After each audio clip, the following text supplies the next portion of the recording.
Hello, welcome to the Square Base Show and the Warriors of Chaos Deep Dive. This is an intensive look at the followers of the Dark Gods, joined by Mr. Val, the Rager Heffelfinger, and me. Unfortunately, because I didn't have my headphones on, I couldn't hear the music. Did the music work? Yeah, it did. That's what I want all of my Warriors of Chaos to do that now. Okay, so we're going to be doing a Warriors of Chaos deep dive, which is exactly the same thing that we did kind of for Orcs and Goblins just before the Arcane Journal release. So there is already a Warriors of Chaos video you can go watch, which I covered at the beginning of the edition. But post then, we're going to be bringing you we're going to be bringing you kind of like more of an insight, more of a knowledge of how the army works before we get to do the Arcane Journal, which is going to be very fun. I'm excited about that. So obviously tune in for the next video. Is what you're saying, Rob? Mm. It's a deep dive! It's a deep dive! I'm very excited. Yes, it's a deep dive.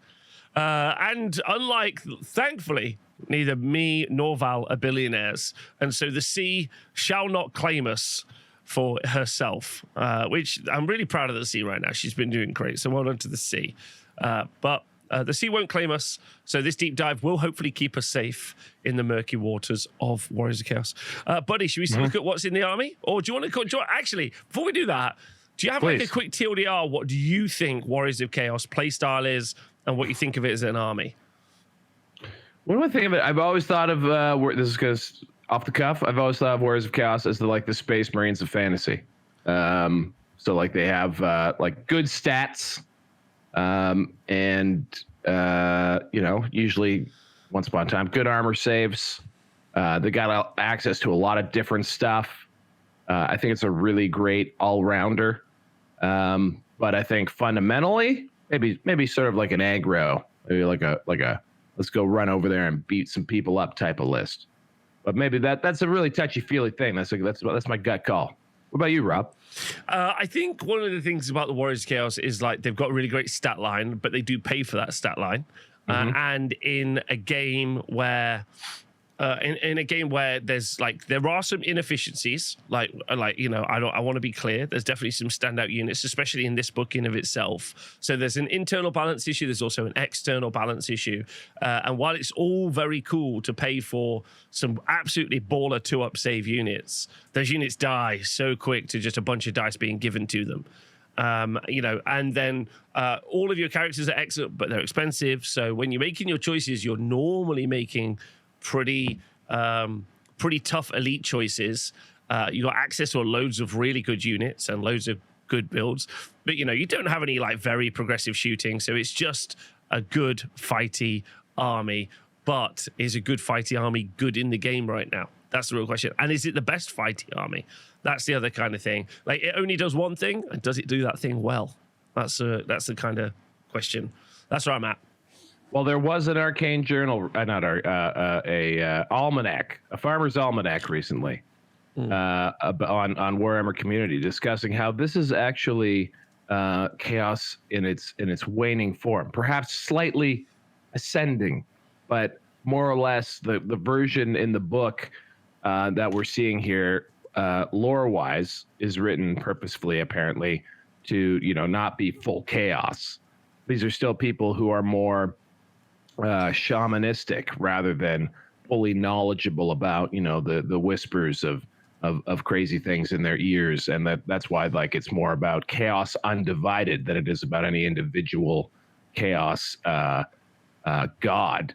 And perhaps also that gives reason to some of the fallen soldiers of chaos that we don't have in here, like the skull crushers on Juggos, the war altar, and some other comrades that did not make it from 8th edition. So perhaps we see those later, because these are the vanguard, the early chaos hordes. I quite like that as well, because I think one of the things that is really fun is keeping the enemy in the mist nebulous, right? And I do, especially for Warhammer Fantasy has got such a good way to build your own guy, your story, you know, and especially the Warriors of Chaos army with the marks and everything else that you can do for this army.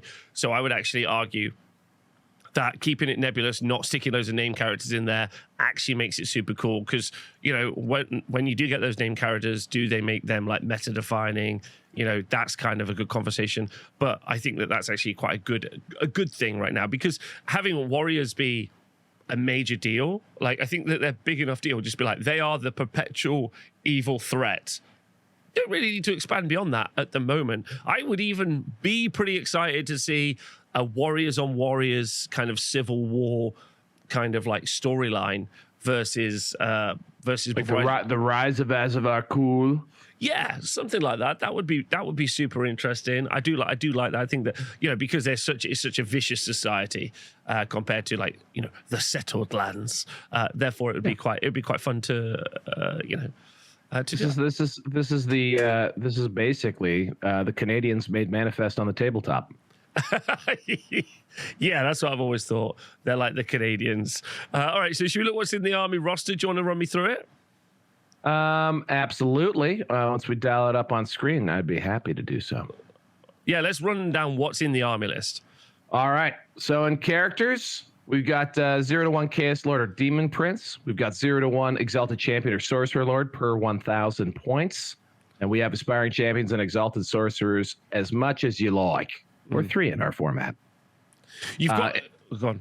Go ahead. I was just going to say, like, I would argue this section is actually like fairly list defining, I would say, because obviously you've got that badass Chaos Lord on Dragon. As soon as you go there, literally, you know, you and me spoke at the very beginning of the edition. I was like, that thing will be good, and that thing was good. That was your first love. Yeah, immediately first love, and then the internet ruined it for Rob, because you were all like, Chaos Lords on Dragons, I'm gonna make those, and Rob was like, can't do it.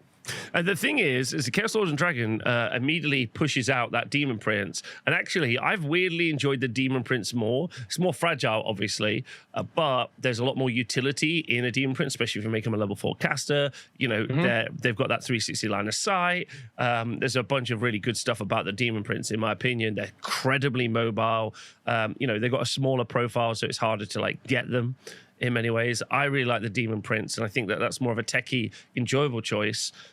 But whatever happens in this section, you're spending so many points that it has to define the rest of the army. Like with Orcs and Gobbos, you know, many armies are like that, right? Like you have the big dragon character, you have your level 4 caster, whatever it might be.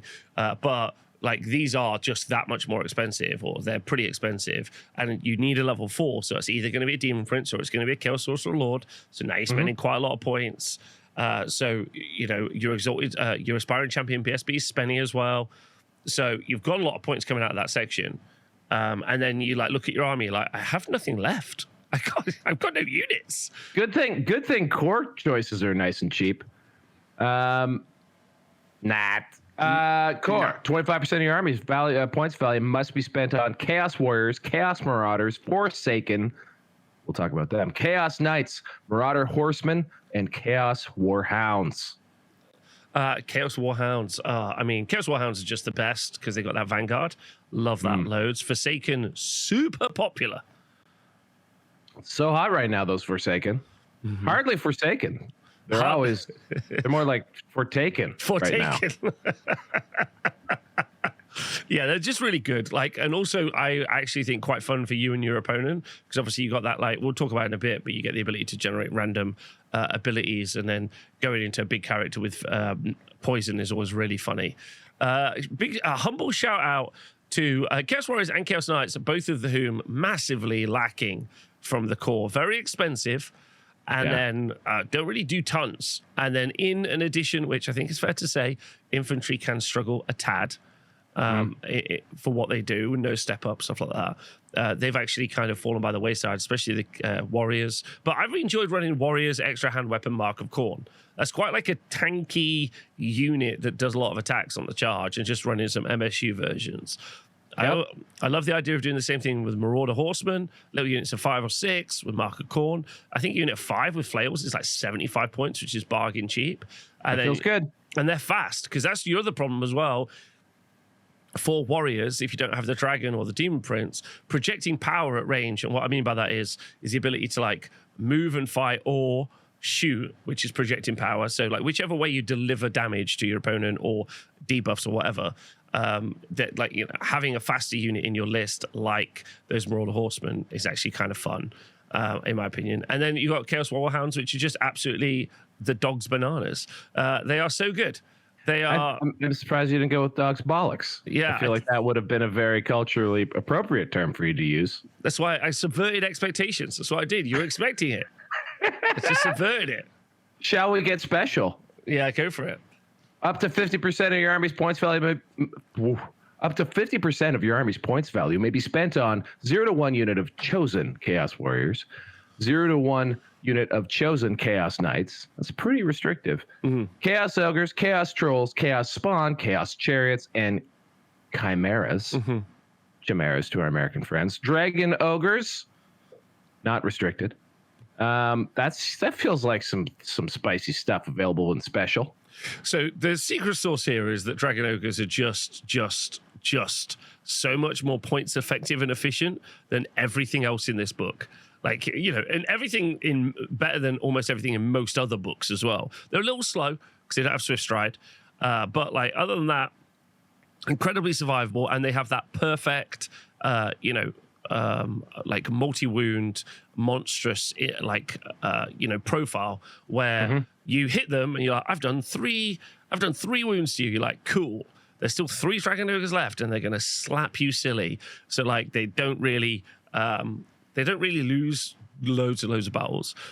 So I like the Dragon Ogres. Everyone likes the Dragon Ogres because they're just silly good. They're just silly good. Even as like a single one, you know, you see that quite a bit, right? The single one that's also been made a champion, and they're just running around being a nuisance. It's just so good. They're better than everything else in the book by a country mile. They're real chunkers. Although I think there's other stuff. I mean, yes. I mean, point for point, probably the best. But I mean, there's good stuff in here, Rob. They're not. This isn't an army book Dragon Ogre. It's not even a unit. It's not even a unit entry in this book. We'll have to open up Beastman Brayards to talk about Dragon Ogres. Yeah. I mean, the only reason, like, I think that what's sad about the Warriors of Chaos roster, as someone who plays the Warriors of Chaos roster, is you build a Warriors of Chaos roster, and then you're like, Warriors, cool, I've done the marks, cool. And then Dragon Ogres are just point for point better in every situation. And like you know, and if you are playing at an event or even down at the local club, you know, like you and your mate are playing, he's got Beastman, he beats you up with his Dragon Ogres, and you're like, damn, I need to get me some Dragon Ogres. Some of them. I need some of them ogres. But some other shout outs, I really, really like Chaos Ogres. I think they're fun. Yep. Not the models, though. Rare. I use Therodons from Age of Sigmar, and they look great. Therodons? Yeah. Wasn't that a scammy Silicon Valley startup?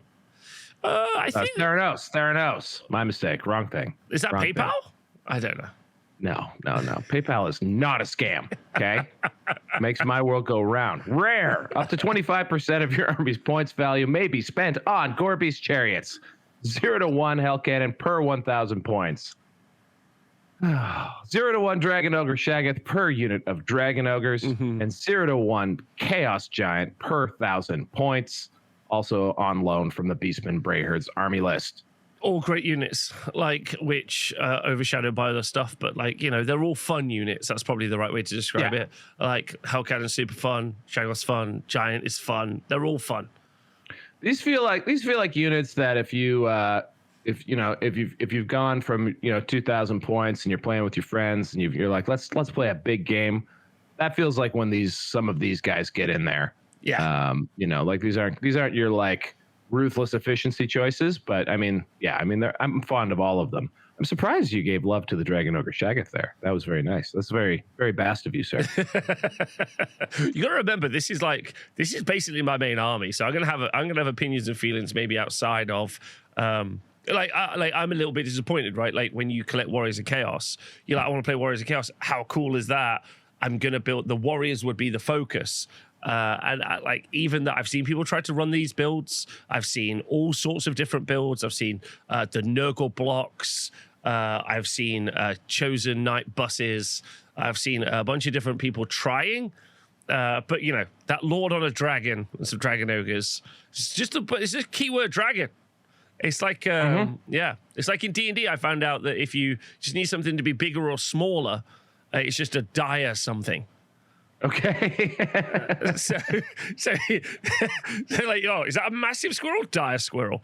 Dire squirrel. Whereas if you need something to be good in old world, I think you just put dragon in front of it, not princes. I think, not those. Well, they're impetuous, sir. Yeah, can't have that. Can't be having that. Okay, so yeah, rare done. Rare done. Shall we get to some special rules and gifts and things? Where do we want to go from here? Oh, I mean, we could go to... Where are we diving to, mate? We could get to straight away, like, the best thing in the book, if you'd like to. Do you want to do Gifts of Chaos, which you can give to your heroes? Oh, actually, we should probably do special rules first, marks and stuff. Yeah, I think special rules is tends to be where we go. Yeah, special rules and marks of chaos, and then we can double back to items and stuff, I guess. Sure. Do you want me to... Should we do one each?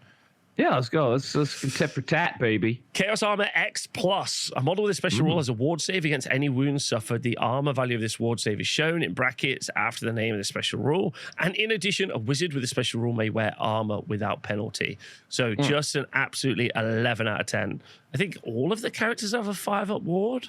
I think, apart from the Demon Prince, has a 4. And it also means you can take magical armor as well. So you can make your armor even stronger, which is super good for your wizard. So, you know, that's why they're so expensive, I think, because Chaos Armor just makes them, you know, and normally you would spend points on other units to get a ward save, and this just means that they're baked in. So efficient. So it's that's that 30 extra points that you're not spending because, you know, often you do have that 5-up built in. Pretty good.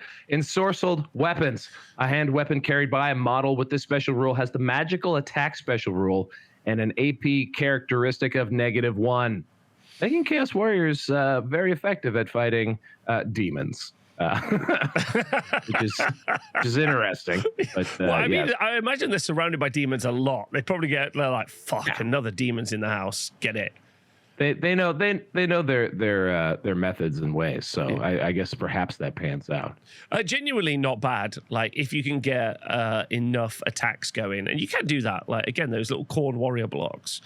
You could pump out a lot of extra hand weapon. That's 3 attacks with AP1. You can get from some frontline guys. That feels pretty beefy. But you know, an AP1's fine. AP1's not a problem. AP none, very bad. AP1, not bad. Not bad. Not bad. AP2 better. Even better. AP3 really good. This is the insight people tune in for. AP5 too far. Whoa. Back up. That's going to have to be Armor Bane. You only get those on 6s, friend.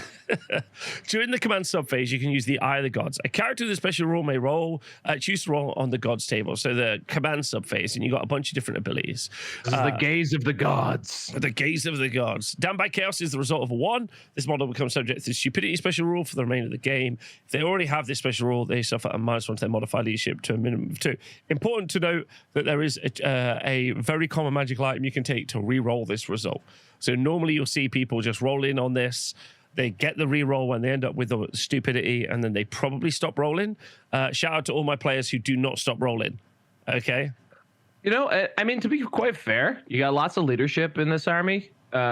Stupidity ain't what it used to be. I mean, like, you know, it's, you know, being stupid in the old world, not as problematic as it was perhaps in the end times. And also I have a question here.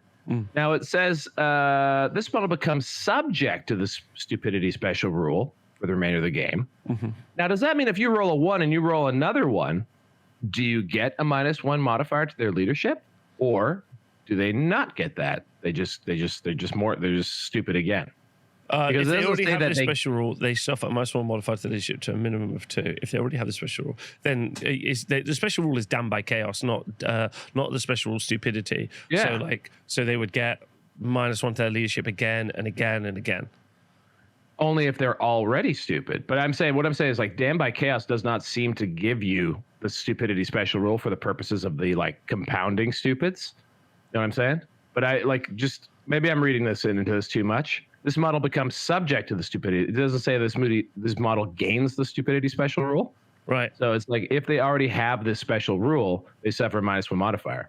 So like if I would have read this off the cuff, I would have thought to myself, if I get more than, like if I roll 1 twice, the second time I roll it, I get a -1 modifier. I don't know if that's what this is doing. I think that's what it's doing. But let's move on to number 2. And that's Moving on. To the champion, time itself seems to slow around them until the starting next turn subphase. This model gains +1 modifier to their initiative characteristic, which is genuinely very good if you are taking. Also, shout out to the stupidity rule. I have seen a Chaos Lord on a Dragon wiped off the board because he did fail that stupidity roll while like in the enemy backlines at an event, and I laughed a lot. I was like, why is that dragon there? He's like, he's stupid. I was like, oh no. He's a big dumb dragon.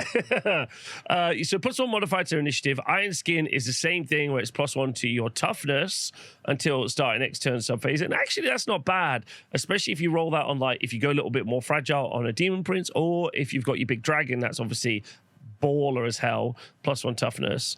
But then it starts getting into the good category. Number 4, Murderous Mutation. For the remainder of the game, they get +1 weapon skill. Again, great on a melee character. Dark Fury, +1 modifier to their attacks characteristic, which is amazing. That compounds so well in this game. And then Apotheosis, the champion is blessed with Demonic Vitality.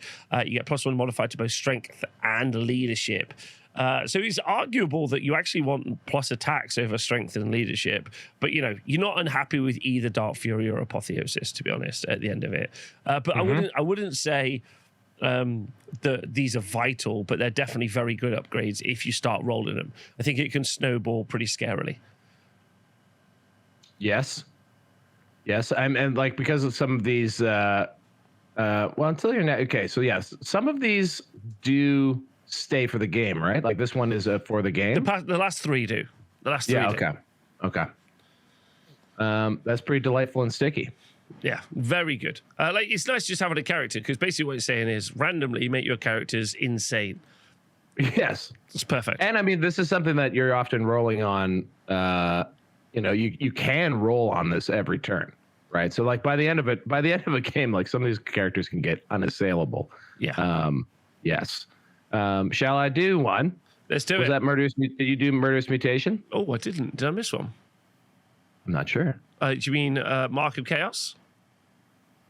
Did we do all the Gaze of the Gods? I've done all the Gaze of the Gods. Yep. Oh my God. Okay, sorry about that. Apparently I tuned out. You know what I was doing? I was actually attempting to multitask, and I was checking out the Beastman Gaze of the Gods to see if there was any difference. Turns out they look roughly the same, but don't quote me on that. Mm-hmm. Shall we do some chaos marks? I'm ready. Maybe the coolest part about this book, to be honest, like, you know, this is the home of color schemes that you paint up, conversions you do to your army, a bunch of different stuff. So this is very much the bread and butter of how they work. This is very fun. So let's get some ground rules out of the way here first. So many models in this army may have the mark of Chaos Undivided listed amongst their special rules. Of those that do, some have the option to replace it with the mark of a specific Chaos God. A model cannot have more than one mark of Chaos. All models within a unit must have the same mark of Chaos. A character with the mark of a specific Chaos God can only join a unit with the same mark, with the mark of Chaos Undivided, or with no mark. A character with the mark of Chaos Undivided can join any unit as normal. Okay, that's cool. Okay, that's very easy, but people make this mistake all the time. That's very okay. Just constantly check whether or not you can go back. But it's got Undivided, could go into a unit. If don't have Undivided, can't go into a unit. Very easy. If it's different, it's different, yeah. Otherwise, just match them up. And then you got like, there's arguments abound about the marks here. So first one, mark of Chaos Undivided. Models that mark of Chaos Undivided can reroll failed fear, panic, and terror tests. Genuinely not bad. Genuinely not bad. And it's free. So that's your base units in this book. Reroll those tests. That's actually pretty strong on a high leadership value already. So yep. Especially when that's also giving you stuff like, for example, a BSB does not give you access to rerolling terror. So that's a handy little thing. That's good. Mark of Corn. Models with the Mark of Corn have the Frenzy special rule. I see. I honestly think that, like, the fact, like, I love the Marks of Chaos for this book. And I think it's probably the reason that this army is so popular, because you can just take what is a standard unit and you can just start upgrading it to be silly, because immediately you go, cool, frenzy, extra hand weapon. Now I'm doing something interesting. Knights, an extra attack on all these knights. I love that. You can. Sure, frenzy there's a big negative to frenzy, but there's also big positives to frenzy as well. And while an opposing good player can manage a frenzied unit, can they manage loads of frenzied units? Like, that's where it starts getting quite interesting, I think. But yeah, I really like this. You can really stack this with some of their abilities, and is really effective. And also, like, very much goes in that I would like to get kill points, not give you kill points, which is a style of play that we're seeing a lot, right? Yeah. And I like on that, when you first were like, what am I going to do with all these Chaos Warriors? Why did I start building this before I knew the rules? And then you were like, I know, I'll just make them double hand weapon Khorne guys. And I was like, that's a great use of them. And I feel like there's a lot of armies where in core, it's stuff you have to take. So finding anything you can do to sort of squeeze out that extra value is like always clutch. Anyone who has played Empire knows those feels quite well. Yeah, I've seen 3 or 4 hand weapon warriors like just go to town on units, because you're up to what you're up to 4 of them. You're up to like 12 attacks, strength 4, AP 1. It's not bad. That's not a bad start, right? That's decent initiative as well. So yeah, good weapon skill. Do you want to do the next one? Sure. Mark of Nurgle. Any enemy model that directs its attacks against a model with the Mark of Nurgle during the combat phase must re-roll any rolls to hit of a natural 6. So good. Obviously, take that, poison. Yeah, really good against, obviously, for your big character. That's like, you're already struggling to hit them, you're already struggling to hit them. So it's just really good. Really good. And just means that people don't hit you very well. But again, this is kind of in that defensive category, and you're like, that's fine. But then what are they doing beyond that? That's kind of where I struggle a bit with the Mark of Nurgle. On your dragon, absolutely. And then beyond that, you're like, what am I doing? What am I doing with this unit? Well, I like it on a demon. Go on, after you. You tend not to value not dying. You seem to you're an all-in man. Like, you do not tend to value not dying. All the poker chips in. All in. So I get it. So I'll stand for the tanks out there, the tank aficionados out there. But not the tankies. Not the tankies. Not the tankies. Even tankies, not so bad. But nonetheless, I don't know. I think Mark of Nurgle has his home. What about them Slanishis, my friend? Kind of popular, kind of not. Models of Mark of Slanesh have +1 initiative during the first round of any combat. Additionally, if the majority of models in the unit have the Mark of Slanesh, the unit automatically passes the panic test it's required to make. Now, this keys is incredibly well with, I think, the best magic item in the game. Go ahead. Maybe. When we get to Marks of Chaos, which is one of the Mark of Chaos, which gives you units that are in combat with a unit with the Mark of with that artifact of Chaos, sorry. It's not an artifact, it's an upgrade, whatever they're called. Gives you Strike Last. Enchanting Aura. Obviously it sounds very Slanesh already, but then this means that, like, if you're charged, so you've got great weapons, right? You're charged, they have Strike Last, you have Strike Last, you've got great weapons, but guess what? You've got +1 initiative now. So even though they charged you, although if they charge you, I guess they get pluses to their initiative. But, like, you know what I mean? Like, there's really fun ways to work around the initiative, and that +1 has more of an effect than it seems, especially with some of the combos in the book. And isn't bad, but is it not being hit on 6s or getting plus attacks? I don't know. I see this is fairly popular, but I don't really rate that build. Maybe when people discover other things that make Slanesh useful. I feel like they used to get more than just auto panic tests, like automatically passing panic tests. Is what they aren't is immune to psych, which is actually, it's a good thing, but it also means that you can never flee. So it can be a bit of an anchor around one's neck. However, Slanesh used to be able to selectively run away, and I feel like they used to have more rules. And also initiative in general, although it feels like a super powerful mechanic, it kind of, I think, on the table, because people usually have that bonus to their initiative when they're charging. Things that are like +1 or -1, not really doing much for you. That thing that you mentioned there, though, which is something that gives you a strikes first if you have Mark of Slanesh, Well, that's different. That's good. Definitely a big deal. That gets you to initiative 10, right? So like, so far out of all of these, this is my stinker. But every time I say that, I'm completely wrong. So the thing is about the whole of the old world, and if you are listening to this at home, thanks for listening. Please do leave comments, like and subscribe, all that other jazz. But get in there and tell us what you've thought about running this army. Tell us what you think about playing this army. Put those in the comments. But the army is really, this army specifically, but also all of the armies really work the way you want them to work. That's the best thing about the old world. You're like, maybe this isn't the best, but I'm going to run it in this very specific way where Slaanesh actually is the reason that, you're building for that and playing for that as well. Or I'm running this as Slaanesh because I love Prince. I love purple. I love just, feeling all the feelings and getting out there and experiencing all there is in life. Especially tentacles. Especially. Tzeentch, the de facto pick for your caster. Models of the Mark of Tzeentch have flaming attacks and magic resistance, a -1 special rules. In addition, if a wizard of the Mark of Tzeentch has joined a unit with the Mark of Tzeentch that has unit strength of 10 or more, they may apply a +1 modifier to any casting rolls they make. Should they leave that unit for any reason, should the unit strength below 10, the modifier is lost. So the reason this is a de facto choice is because the spell law that we'll get to in a moment. But this gives you access to an additional magic missile. So if you are running, the battle magic spell law, so then this gives you fireball, gives you that magic missile, also gives you pillar of flame. So it gives you like that triple build, which is really good. And then obviously because you're a wizard, generally sometimes wizards get into like, I'm going to ping you, you ping me. -1 magic res gives you like that little bit of a buff as well.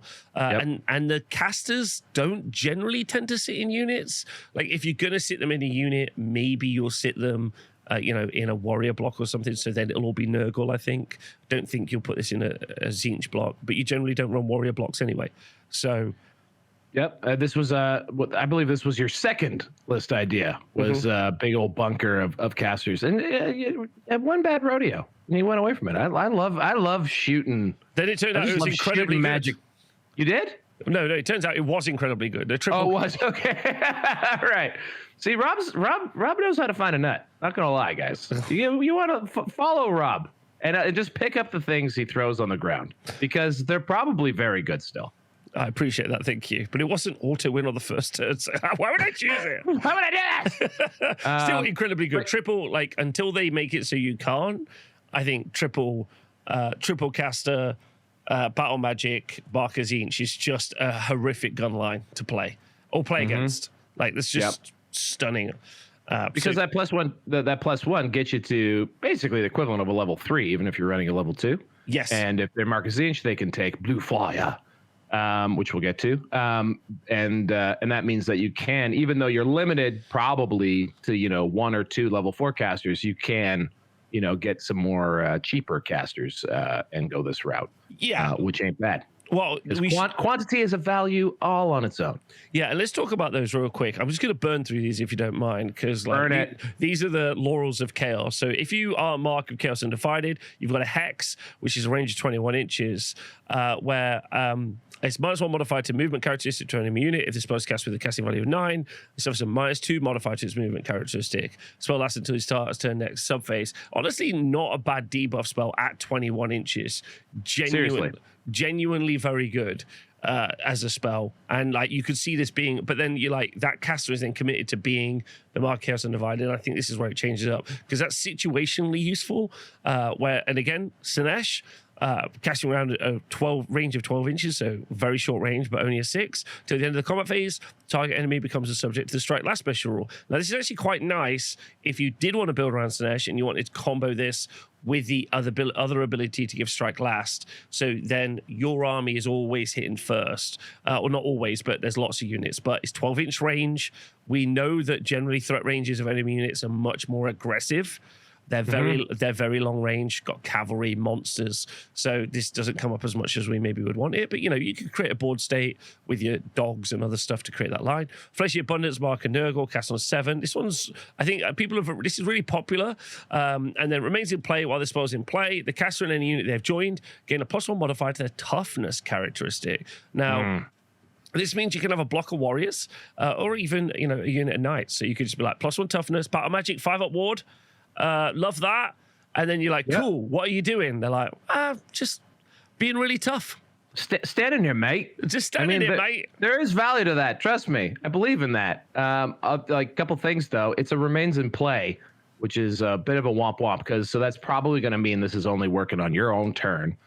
And then might get dispelled because it's only 7+, so it's easy to get rid of. But I mean, only being toughness 5 in your own turn, that's still pretty darn good. And it's value self, so range self. So this is also something where if the caster is for some reason in combat, that it can still be used. Something like the acquiescence of Slaanesh that we just did there, range 12 inches.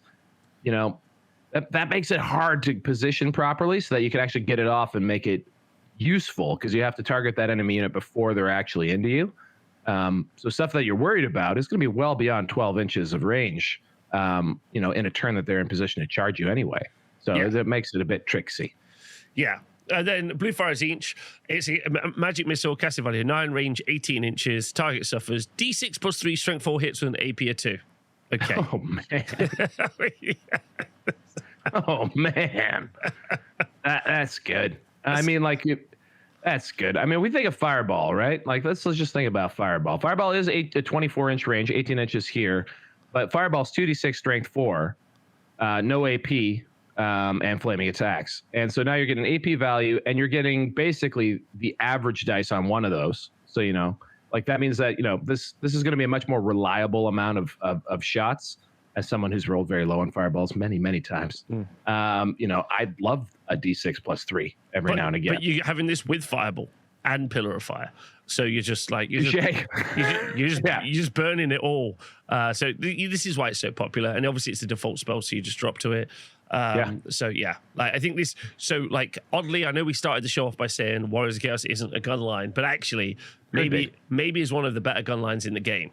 And then when you get close enough, they're going to beat you up. Maybe. Okay, so we'll quickly jump to Gifts of Chaos. They look like they'll beat you up, and that's the psychological game, Rob. Exactly. They're like, a fighty army. Spells. All right, so we've got Gifts of Chaos.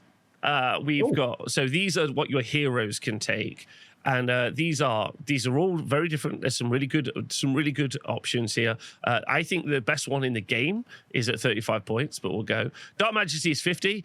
Unless his character is fleeing, enemy unit is required to make a fear or terror test while its character's command range. Does so with additional -1 modifier to its leadership to characteristic to a minimum of 2. Obviously that doubles up with terror, so that's giving -2 to your charge rolls. That feels very good. There's also a banner for an additional -1. Yep. That's a lot. Yep. There's a lot of minuses on a terror check. And you probably want to have a dragon run around making people do terror checks. That might be something that comes up. Again, I'm always going to be the guy who's like, 50 points. I usually don't read the items that are over, 30, 40 points. But, maybe this is good. Yeah. But it feels kind of like very specific for something that's 50 points. If it was just like anyone nearby this unit is -1 to its leadership, I mean, even that doesn't feel worth 50 points. But anyway, how about Demon Flesh, right? This character cannot be wounded by This character cannot be wounded by a roll to wound of 2, regardless of the strength of the attack. Then not bad, but stick that on your big dragon. But I mean, who's wounding it on a 2 anyway? Almost no one. Almost no one. Stick it on your on foot character, but you don't want them to be in combat, so don't let that happen because they're going to be a level 4 caster of Tzeentch throwing spells out. That's your gun line, so don't have it in combat. Yeah, maybe if your chaos, pardon me, maybe if your chaos lord is on a horsey or on foot, like this would I think be useful because like a toughness, but even then toughness 5. I mean that is still going to be pretty defensive. So yeah, all right. Moving on from Demon Flesh, what's next? Get an extra arm, +1 attack to your modified to your attack characteristic. Obviously, as soon as you roll an Eye of the Gods, that's +2 to your attack characteristic. This immediately turns a Lord into a blender, right? You're like, cool. And this is coming out of your subsidiary allowance, not your 100 points of magic items or your 50 points. This is an additional 50 points that you basically get. So, +1 attack, cool. I rolled up another +1 attack, cool. This guy is already ready to fuck. So let's go. He's ready to fuck. He's got an extra arm, an extra attack. He's just ready. We didn't say what that extra arm actually was. Diabolic Splendor. Any enemy model that... Oh, sorry. You go for it. I'll roll with it. Any enemy model that targets this character or any unit they have joined during the shooting phase suffers an additional -1 to hit modifier. This is my favorite. I love this. Or second favorite. Okay. Second favorite. I love this. It's just good. Like, a lot of ballistic shooting is okay. There's enough dwarfs out there now. There's enough Iron Drakes out there now that you're just like, sure. Do you know what? Like, especially good if you put this into the right unit, Knights, Dragon Ogres, because you can get a character into Dragon Ogres, so that's fine. So I like that. Like, it's good. Okay. Best one, 35 points, Enchanted Aura. Enemy units engaged in combat with this character cannot use the Strike First special rule. Any models that do not have the Strike First special rule become subject to the Strike Last special rule. So this is, in my opinion, absolutely the best one, because you can build your army around this very comfortably. Like, as the enemy got a big scary block, make them Strike Last. That's good. Like, there's not tons and tons of Strike First, but if there is, drop them down. But this is my favorite current build, because then you charge something else in with the character that's got this, and now they're getting hit by everything before they hit back, and that is a lot of combat res. How is this one 35 points exactly? So this is enemy units engaged in combat. That's not enemy models. It's enemy units. Mm-hmm. So that means, you get this guy in a combat and then have other ones in there with you. They're not able to swing. Strikes Last is brutal, because there's also not a ton of Strikes First out there. And then even if they do have Strike First, you're going ahead of them, right? So like, this nullifies someone else's Strike First ability. This is an outstanding Mark of Chaos, I think, especially for anything that wants to be in there. Because also, if you have this Enchanting Aura on one of those foot troop units, which are going to be vulnerable to getting charged, because infantry is always going to be in a tough spot versus Swift Stride and things that fly and things that ride horses. Rob, I'm with you. This is real powerful. Yeah, I was rewriting my Warriors list the other day with the concept that you could only have one level 4 in the book. And I just stripped back my Demon Prince to just having this, because obviously with the Demon Prince's ability to 360 charge means that he can support all other units. Like other units, you could be like, cool, I'm going to do that, I'm going to get involved in that, and really swing combats around. And then if you've got some absolutely big hitting units, and you do in this book, you got Dragon Ogres, you got a bunch of stuff that, like, Dragon Ogres are great weapons, crazy good. Yeah, and you're like, they strike last. I'm like, wow, you strike last too, bitch. Like, bitch. And then obviously combo this with Marcus and Esh if you wanted to go the other way, and then kind of grind it out, which I think is fun. Chat, I'm just good. So, the Aura of Pain, I feel it truly. 30 points. Once per game when his character's combat is chosen during step 1.1. The chooser fights a single enemy unit engaged with D6. I mean, 5 points more, no one can the unit strike last. Don't have that when you can have the Enchanting Aura. So Master of Mortals is 25 points unless his character is fleeing. Friendly units of Chaos Marauders, Marauder Horsemen gain +1 modifier to the leadership characteristic whilst his character's command range. Now that might become incredibly good if because we know that Marauder regiment army is coming out in that book. So that's going to be, I think, maybe something that gets a little bit more play as we see this in the future, because don't tend to see lots of Marauders at the minute. Yep, probably not. And I can't wait. As a Catachan stan, and the fantasy Catachans, which are the Marauder models, I'm very eager to see what we get in the Arcane Journal for those goofy fellas. Yeah, I agree. I think it's super good. Astinicus 15 points for every wound this character loses during a challenge.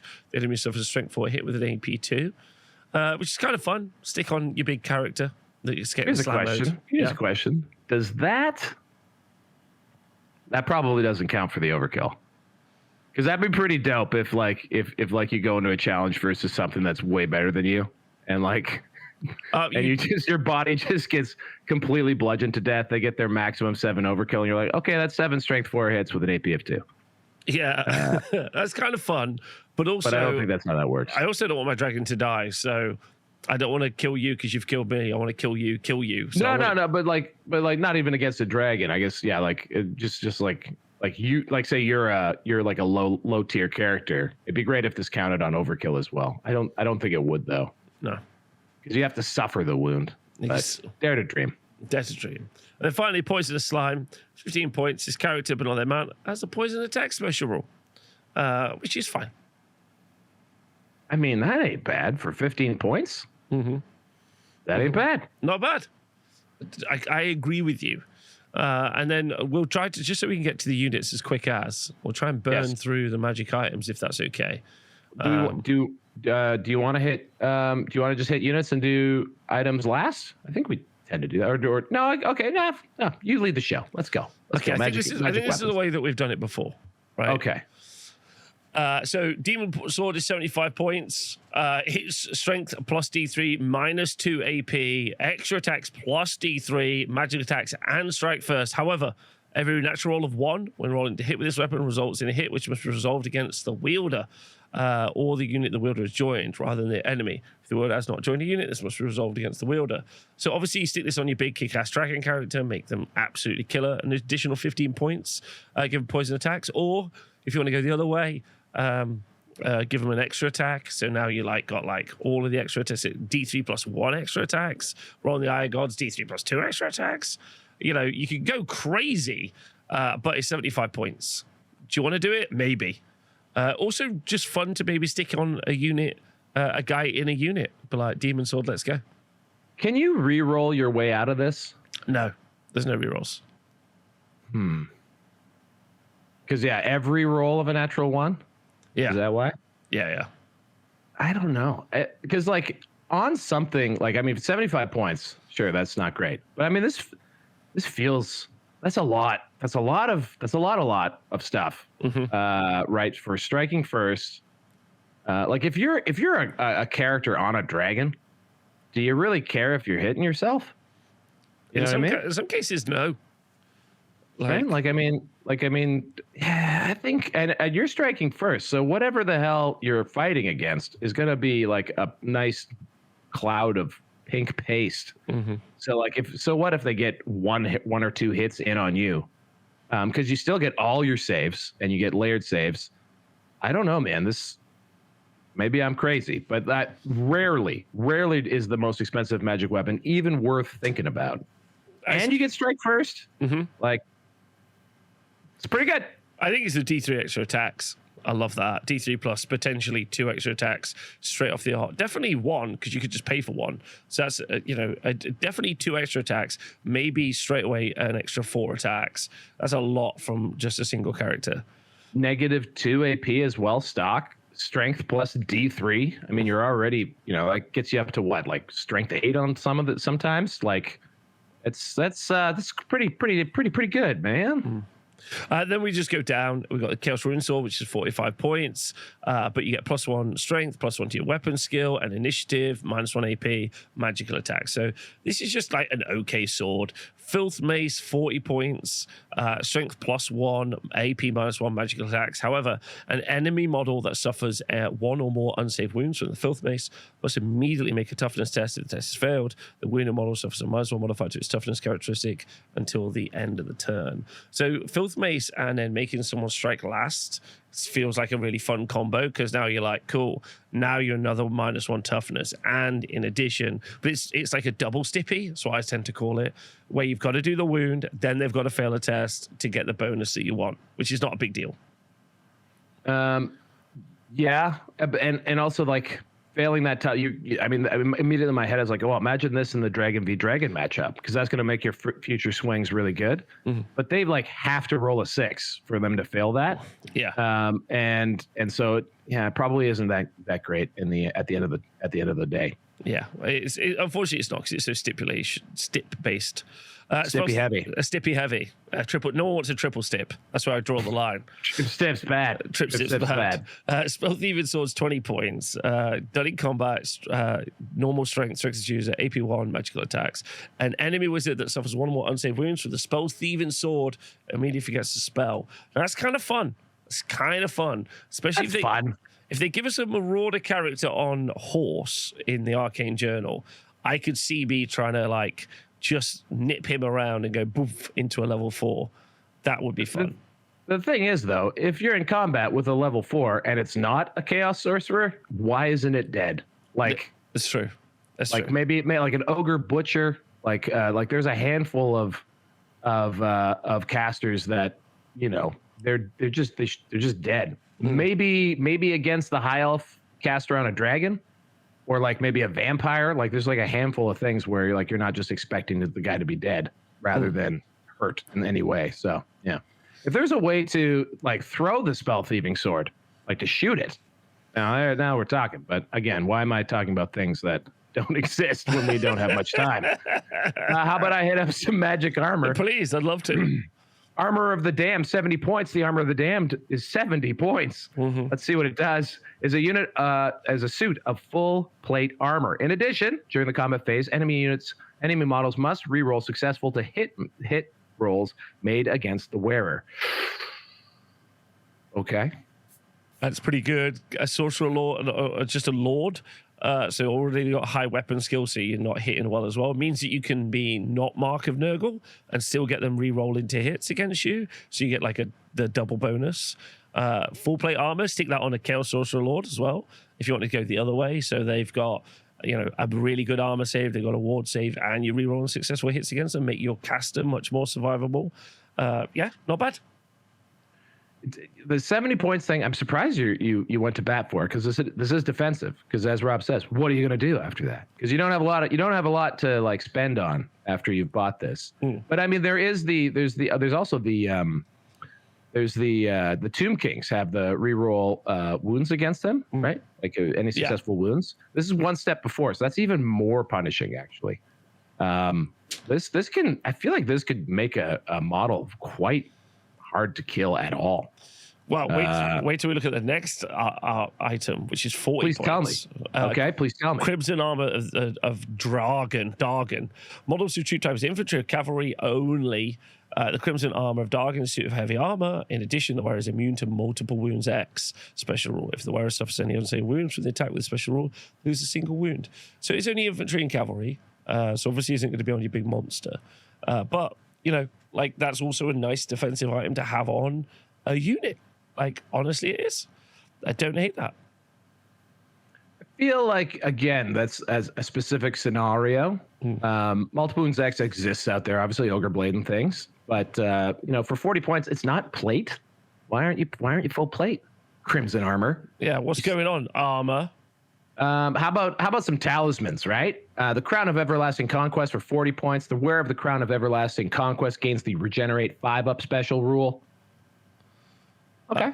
40 points. I love that. I do that. I have that. I like that one. I use that one. Yeah. That's the extra. That's that extra. I mean, you already have a word save, right? So you know, adding this gets you that triple save. What's the Brazen Collar? Just -2 magic res for 20 points. Don't hate that. That is very good for 20 points. Magic res stacks, right? I'm right in thinking, or it doesn't? Please don't ask me questions like that. I think it's the highest value, unless it says otherwise. Maybe it does. Maybe it doesn't. Because I'm pretty sure that if you're buying this out of the book, no, it's use the highest. I remember. Hey, I got one. But I'm pretty sure the Brazen Collar. I'm pretty sure the common magic item is something like 15 points for every -1 of magic res. So this is quite a discount, and it's extremely common. So you can throw this around your army. And for something like like your big tuned up lord on a dragon, you know, you gotta be aware of illusion magic and like being told you're not allowed to go with miasmic mirage, like no charge -1 your move. Something like a Brazen Collar for 20 points, that feels like close to a no-brainer on something like that to give you defense against hexes that can really take your dragon out of the game. Agreed. Banner of the Gods. So let's do Magic Standards. So 75 points. A unit carrying Banner of the Gods ignores all negative modifiers to leadership characteristics, which is not bad. Take that, Screams. Yeah, take that, Screams. But it's 75 points going on your BSB. You're already spending a lot of points on characters, like I said. So actually, you've got so many places where you want to spend points. Wizards, maybe you want a big dragon guy. So I think you're always fighting a Doom Totem. 65. All enemy units that can draw line of sight to the model carrying a Doom Totem suffer a -1 modifier to the leadership characteristic. So that's our other -1 leadership, like little aura. And honestly, not bad for just negative, like, you know, just, can you see it? Yeah, -1 to your leadership. That's harsh. Like that is super harsh. That one feels. You need the reason why. Why do you want to give everyone -1 modifier to the leadership? Usually pretty good, just period. But like, if you had a good reason to do this, like things that really proc off of leadership tests, that's very powerful, because that's most of the time going to be everything in the opponent's army is -1 to their leadership. So that's pretty wild. Blasted standard, blasted, 40 points. A unit carrying the blasted standard may reroll any rolls of a natural 1 when making an armor save roll against wounds suffered during the shooting phase. Mm-hmm. So now we know that we could get like a -1 to hit, like against a unit in the shooting phase, and he reroll once. And we do have 2-up armor save units in this book. So, you know, there's a real opportunity to just be like, cool, I'm very, very tough against any small arms fire. You could definitely stoke up a unit to do that. And I think that's fine. And it's under the points value where it can just go on a unit. It doesn't have to be a BSB. So is small arms fire a real problem? Blasted standard, it will actually deal with that problem for you. Your local meta will dictate whether that is good. Yeah, exactly. Tell me about your banner, the Banner of Rage. The Banner of my people. A unit carrying the Banner of Rage gains Frenzy rule. However, unlike other Frenzy units, the unit cannot lose a special rule. So this means that's good. That's good, because if you want to, you can now be Mark of Nurgle, but still have Frenzy. Mark of Zeech, but still have Frenzy. Mark of Sinesh, getting +1 initiative, making them strike last and still get Frenzy. You can go that. That's not terrible at all. And if you're wondering what Mark of Nurgle with Frenzy looks like, it's actually what Rob's experiencing right now. So true. So true. So enchanted items and arcane items, then we can talk about some actual units. So sure. The pendant. Go on, you go. Ahead. No, you please you. Pendant of Damnation, 30 points. Model whose troop type is infantry or cavalry only. The bearer of the Pendant of Damnation gains a +1 modifier to their attacks characteristic for every wound they lose. Yes. +1 modifier to the attacks characteristic of every wound they lose. What do you think of that? Well, you're just not going to have a ton of wounds necessarily if you're infantry or cavalry, right? Exactly. I wonder, maybe when we go to the mounts, let's keep an eye out on the mounts. Are any of them like monstrous cav and add to your wound characteristic? Because that's interesting. Yeah, it's okay. However many eyes is 20 points. However many eyes gives its wearer, but not their mount, the strike first special rule. However, due to the confusing images the helm conjures up, it also gains the stupidity special rule. So, boo. No. Favor of the Gods, best item in the book. Single use, 5 points. The bearer of a favor of gods may reroll the d6 and roll it on the Gaze of the Gods table. So you can just keep re-rolling. You can either re-roll because you don't want stupidity, or re-roll because you want to roll something better. And it's a common item, so you can stack them. You can stack them up. And they're only 5 points. You can throw those in your pocket. The Skull of Catan is an arcane item. So good. 60 points. Ooh, I'm excited now. The bearer of the Skull of Catan and any other wizard within 3 inches, friend or foe, may apply a +1 modifier to any casting roll they make. Well, if you're doing that little bunker thing, I might try and run that this weekend. Yeah, do it, bud. That little bunker thing is dope. So then you could have like 2 level 2s, level 4, and so really you've got 3 level 3s and level 5. And then if you are in a unit for Zeech, you've got 3 level. You've got a level. You can have 3 level 4s and then a level 6, 2 level 4s, and level 6. That's pretty wild, dude. Yeah. Like, I love things like, so that's 60 points, but, you know, you're getting value out of it because of the fact that it's actually an aura. That's I mean, yes, expensive, but also very good. And it only With works if you build into it, right? Like you're saying, like you wouldn't go 60 points. I just want it for me. 60 points. I'm gonna stack it. And be Zinch, and yes, and it does eliminate. It's an arcane item, so this means it's you can't do things like take the Infernal Puppet, which Rob will tell us about in a second. But maybe one of your other casters can bring that, because this is really juicing your offense, and we know that Rob likes juicy offense, and in this case, juicy magic offense. Ooh, Val likes that. Yeah. So could you imagine 3 casters with 2 magic missiles each and a pillar of fire each? It's pretty devo. Unlikely because you got to roll on those other ones, but they all at least have a very good magic missile, right? That's true. Yeah, exactly. You always get a default magic missile, and then sometimes it starts rolling wild. Okay, Infernal Puppet is 50 points. Unless the owner of the Infernal Puppet is fleeing or engaged in combat, they may use it whenever an enemy wizard is within 24 inches that makes a casting roll. If they do so, the enemy wizard must roll an extra d6, discard the highest result. So 24-inch range, massive. Shutting down enemy spell casting, excellent. Giving yourself pluses, giving them rolling low, you rolling high. So that's good. It takes the average of 2d6 down to 5 versus if you were to do the other way, you go up to 9 with the average being 7 in the middle. So it's a 2-point difference. That's pretty big. I mean, this makes this a lot of time. You're not even going to have to pick up any dice to roll. Yeah. And you know what I mean? Like, and this just also completely screws anyone who's like army pivots on casting things. I mean, it really bones them. It's going to put them in, and it's like not a one-use item. It's a passive, it's a passive effect. It's always happening. It just makes magic a slog, and because it's all the way out to that 24-inch range, just it's a very, very good shutdown item. Like this is going to like take up like something that a lot of armies key off of their magic buffs, and just make them much less likely to work. So very good. Yeah, I really like it. And then spell familiar, 0/1 wizard. The owner of spell familiar knows one more spell, chosen in the usual way. So if you did want to go for them like 2 level 2s, trying to get ping the extra spell, then you've got, and it's a common item, so now you've got like 3 rolls on it. That makes it a little bit more likely to get what you were trying to get.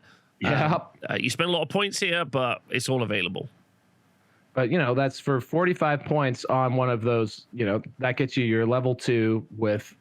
so for 45 points, I don't know what the Marcus Inch costs. 10. It's 10. So there's 55 points, gets you essentially a level 3. Let's see. I'd be curious to see how that matches up against what paying for a level 3 caster would cost. Well, but that's pretty sweet. Also, you would have 3. You would know 3 spells, but if you're in a Zinch bunker, so you would be casting like a level 4. So your level 2 would be casting like a level 4. Yeah, that's a lot of stacking magic abilities. Yeah, that's very good. Yeah, very fun. I'm already imagining my Zinch list going through this. Not gonna lie.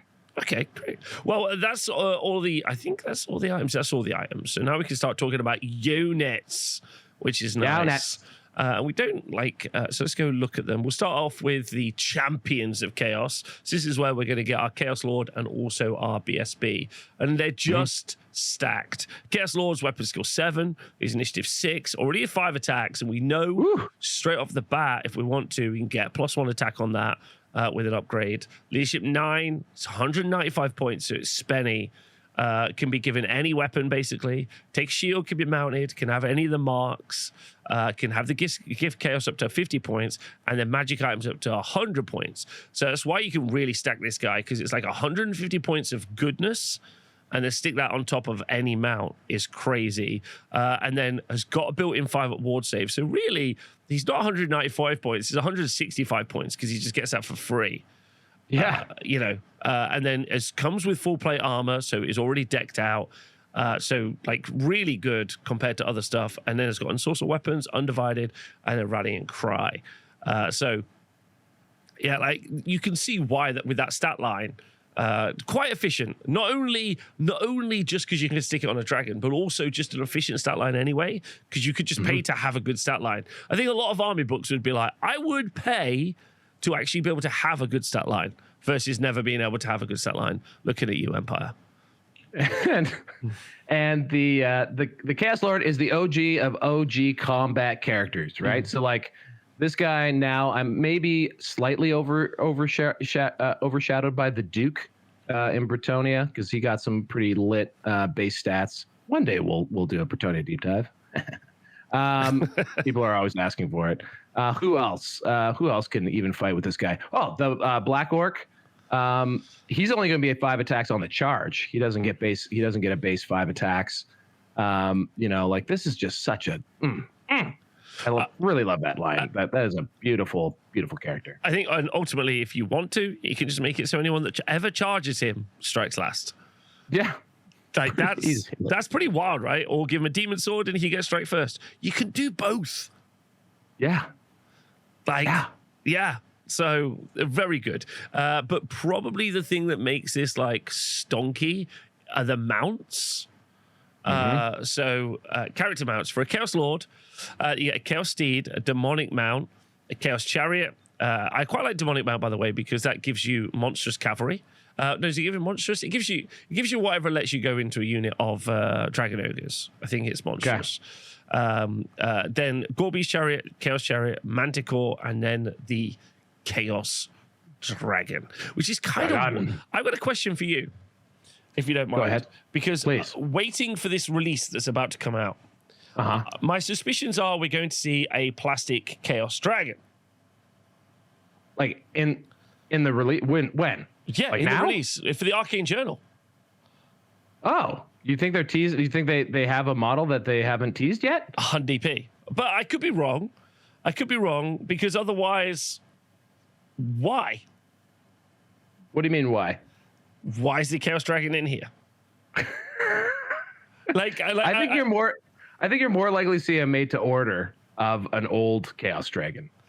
I think that's what we're more likely to see. I don't agree with that at all. I think, and they're also bringing the Warpfire Dragon back, although he's only, and they're bringing Galrock. So you could throw a guy onto one of those two dragons, but just do the smart thing. Go over to AOS, pick yourself a dragon you like, anyone on the lot, and fire a friggin' sick model on there. Or please reference the 1 billion options you have by Googling something called 3D printing. You can probably find yourself a pretty sick dragon. Oh, it's also known as additive manufacturing. I don't know. We'll see. But I think this is a weird flex. I think having a Chaos Dragon in here is a weird flex. If there isn't a Chaos Dragon coming, we'll have to see. And then Sorcerer Lord's got Chaos Steed, Demonic Mount, Chaos Chariot, Manticore, and Chaos Dragon as well. Obviously, that gives you mobility to your caster as well, which is good. And then a Steed is just a horse. A Demonic Mount is, I think, pretty good because it's +1 wound.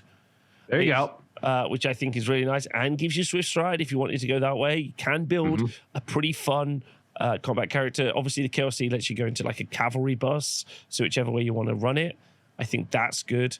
I don't know where the rest of my mounts are. Are they not here? Oh, I've got to. They're going to have individual. They'll be under monsters at the end.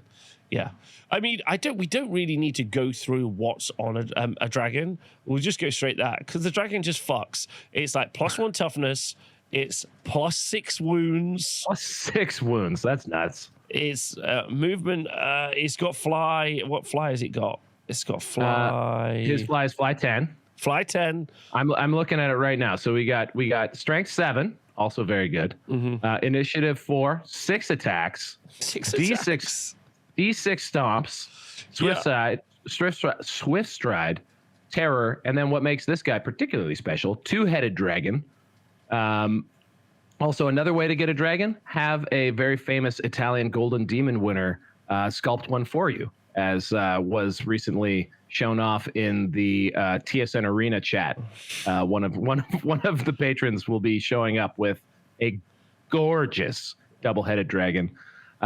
So a chaos, and then a 2-headed dragon. A chaos dragon may use either Darkfire of Chaos or Fumes of Contagion during the shooting phase of its turn. It cannot use both during the same turn. These are like breath attacks that it has, so it has a nice option.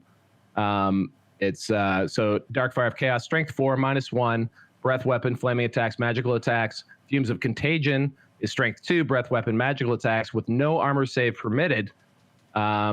which can be good. Have you ever used a breath weapon, Rob? No, never. Not me neither. Maybe on like a cast, maybe like on a if you put a caster on a Chaos Dragon, which maybe not the best use of your dragon. But as someone who's don't know if you can put a caster on it. I'll have to check. I think you might be able to. Yeah, they might have to go on mana course, but let me just see if I'm going to finish this thought because I keep bringing up rules that don't exist and I'm annoying myself and probably everyone listening. No way. Don't do that. You're right. Sorcerer Lord cannot go on a dragon. Yes, he can. Oh, he can. All right, good. Yes. Then I'm double wrong. There you go. I mean, like, that's all your eggs in one basket. The thing about this is, like, the weakness here is that he's very mobile, which is the most important stat in any war game. And then so move 10, swift strike, very mobile, very tough. One of the highest wounds allocations, or maybe the highest wound allocation in the game. Incredibly tough, loads of wounds, great armor save, built-in ward save, and then also is great in combat. So the weakness is, why wouldn't you take it? Like, they give you no reason not to absolutely juice someone up in any way here. Like, sure, he's like a magnet for cannons and everything else, but like, what is here that you don't have? Everything is here. Yes, it is muy bene. Here's one thing. I'd also like to point out that he's less than an Ragnarok Spider. Oh, absolutely he is. Come on. A Ragnarok Spider, I mean, that's OP. Like you can't just point a Ragnarok spider at a number that you could actually take it with. I mean, come on. Why would we want people bringing one of the coolest models ever made? Regardless, 285. Tell me if my math is right here, Robbo. But 285 plus 195 gets you to 480. Yeah. One concern I have is that there are rumors that we're going to have a character cap of 25% of your points limit. And in a 2,000 point game, that would drop you to 500 points. So that would mean that that would make your Chaos Lord on a dragon in a 2,000 point game pretty much stock. I honestly though, like, and yes, like, I think people who are already running a Chaos Dragon and they're like, cool, I've got my armor save, then I've got my ward save. If I want, I could take regen as well. So I'm just very solid if I want to be. And you can go, all combat and you go all defense. And I would say that's a really solid rumor, and I agree with you. But like ultimately, like, just an amazing package. Maybe people won't be as excited about running them when they're not as insane, but they're still pretty insane. Like, still just being able to be like, I would like to take this is good. I'm going to argue. I'm going to say it's good. I'm going to say it's awesome. And, some people don't like, quote, hero hammer, but I do. Even now, even after all we've seen in Old World, I think it's really great. Like, this guy's a handful. What do you think you need to do to get the most out of him? Because I mean, let's say after you got him kitted out, he's what, 600-700 points? Mm-hmm. Yeah, well, probably more like 600-ish if he's fully kitted. Well, you do what you and your tanked friends like. Don't die, so you never give those points up. And then you just go and chew up all the other little units you want to pick up. I personally don't like the dragon build, but I think like for what's the right sort of like player? Like, okay, chat. I need everyone to get on board with me right now. Painting an incredible Chaos Lord on a fucking wicked dragon and then running around and murdering stuff in the old world is peak Warhammer fantasy that I want to be a part of. It's absolutely, it's the top of the mountain. That's where I want to be. Like it's absolutely, someone's like, what's that? It's like, that's my dragon. That's my Chaos Lord. I'm off, right? It's all too many eggs in one basket for me. But people are having a great time with it. And you should be having a great time with it because it's wicked. Give him a name, give him some items, have a good time with it. It's 11 out of 10. Go on. So, because I feel like this is going to be very popular. What do you think is important about, like, what do you think would be important? Like, what are some honey traps for the Chaos Lord on Dragon? Like, where do you not want to find your dragon fighting things? Against all the things that just one bang it, right? I guess is the secret source. The High Elf still got the 2d6, just auto take it off build. Oh, with Monster Slayer Sword and Doppelganger from Illusion. Yeah, that could do it. Yeah. Although I feel like if you get a bad roll, that guy's gonna get eaten immediately. Yeah, the other thing I think of is just like like putting this into a big unit that has a lot of cheap characters that can just challenge it out and just grind it for a long time with combat. Like maybe they never win a combat, but they could just like basically like tar pit it for a long time. So yeah, you want to just watch out for with any single entities, they seem super overwhelming. But one thing that does work is challenging them out. So that's always something to be aware of too, I think. Yeah, like targeting them that way. And static combat res will often be an issue. Like you could do that dwarfs as well. That's something to be conscious of. But this is the thing that's pretty fun, is you don't ever have to fight those units. Your opponent should ahead of time. You should be like, because you're so fucking fast. Yeah. So you like if this was like, do you know what? If they would like to sort a dragon out, you take Swift Stride off it. Immediately this becomes not quite as an effective unit, right? Because you can't pick all of your combats all of the time. You're still very, very, very, very fast. Flight 10 is very good. Yeah, it's very good. So, I think taking Swift Stride off, that's a rule that doesn't exist, but I agree. Also, just got like two little dorky legs, right? I mean, how swift are those strides exactly? I don't know. Exactly. All right, what's next? There's also a Manticore as well, which is kind of similar for a dragon. But if you're spending points, then you go for a dragon, and all the other little mounts. Next up, so that's your Lord, and obviously you got a BSB version as well. BSB is expensive, because you got to spend the points on the BSB. He's only got heavy armor. Do you want him to be survivable? Do you need the leadership in the army? And do you need a BSB in Warriors of Chaos? Really? Like, I don't know. The reason I might see it is if you're, trying to add combat res to a unit, because it does let you get the double standard. Mm-hmm. Like that might be a place if you want to have just something that's going to if you do want Chaos Warriors, you probably want to kit them out to have additional combat res, like a standard bearer with a war banner or something like that gives you an extra 2 combat res. But in general, there's all kinds of other places to get rerolls. To things. They're already going to be a pretty passively high leadership army, leadership 8. But yeah, I don't know if BSB is necessarily essential. Have you seen a lot of BSBs in Chaos Warriors? Not really. I mean, I think that they can be very useful, but when your character is running away, it depends on the build. Like when your character's running away, if you're trying to build a more tanky build, then maybe. But again, it's the old world. You have a level 4 caster. So already we're spending a lot of points there. Then I'm building this, and what troops am I building it around? That's a great question. We'll come back to this convo maybe when we look at the troops. This is my guy at the moment, Demon Prince. This is my guy. Demon Prince, leadership 9, 215 points. Right, mm-hmm. He's toughness 5. He's only got 4 wounds, so I completely understand people's reservations. Weapon skill 7, pretty badass. 5 attacks at strength 6. Pretty nice. Yeah. Can do battle magic, demonology, dark magic. Battle magic, obviously, super stonks there. Fly 9, if you would like to upgrade him. So he's going to be 245 points if he's flying. Can be light armor with heavy armor, or you can just buy a magic item and just be super baller. And you can just be a level whatever wizard you like. So, level whatever. So whatever. So 315, I think it's 345 stock for a flying level 4 wizard. And then you got 50 points of items and 100 points, 50 points for the chaos gifts and 100 points of items. But he's got a 4-up ward save.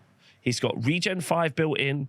So I don't know what those points wise would cost, but you could knock 50 to 70 points off him as a cost because they're just built into his war scroll, which is good. Immune to Psych, Unbreakable. He does have Unstable and Warp Spawned as well. So obviously you want to make sure you're winning combats and stuff. But I like him because of the mobility. Same with the dragon, right? Like a little bit of a smaller footprint. Can fight the little stuff or support a bigger fight. Isn't going to go fight a dragon. But I think just the mobility, if you wanted just something that's going to be really fast. I like battle magic for the double move. Spicy. If you wanted to go that way, like get behind enemy units, get outside of casting ranges, dispel ranges. Now you're just causing an issue. Start eating units on the backboard. You're not committing tons of points. As soon as you do make them a level 4, yeah, it's quite a lot of points. Yep. But they're pretty tough, and you can make them very survivable. I like mine with the armor to silver steel, so it's like got 3-up save. So you've got mobility, you've got utility, you've got the whole package that you can put on a Demon Prince, and you could do loads of little kit bashes here, loads of little builds, and I think you could do something really fun. Great unit. It's my favorite now. I much prefer this over the dragon because you can just be cleverer. You could do more. Yeah. He's a fun toolsy unit. Is he a good option maybe for that rerolling? No, because do you want him in combat? Like, is this a guy you want in combat, or is a combat option? Combat plus. You want him in combat at the time when it's going to really tip you over the hill. You know what I mean? Like, so just mine currently is wizard, and he's just blamming spells until the time when I want him to go in, and I'm like, cool, I'm going to act because I put mine with enchanting aura. And it's like, right, so now I've got that mobility, and then I'm multi-charging you, which I think is spicy. But yeah, I don't know if you want him in combat all the time, but I would really like to try a non-wizard version, just with wings, make him cheap, and then because just wings, give him the mark of. I mean, you wouldn't do this, but mark of Khorne. That's 245 points of a menace. Yep, and the strike first aura. Yeah. Where's how much was we saw something that gave? Is it a gift that gives them a regen? It's an artifact. So an artifact. So yeah, you can give it, but he already has regen built in. He's got 5-up regen built in. So he's got a 4-up, 5-up. He's got a 4-up ward, 5-up regen, and then he starts with light armor, so 6-up save. You can upgrade that to have heavy armor, but I like the armor of silvered steel because that gives him a 3-up armor save. So you can go 3-up, 4-up, 5-up.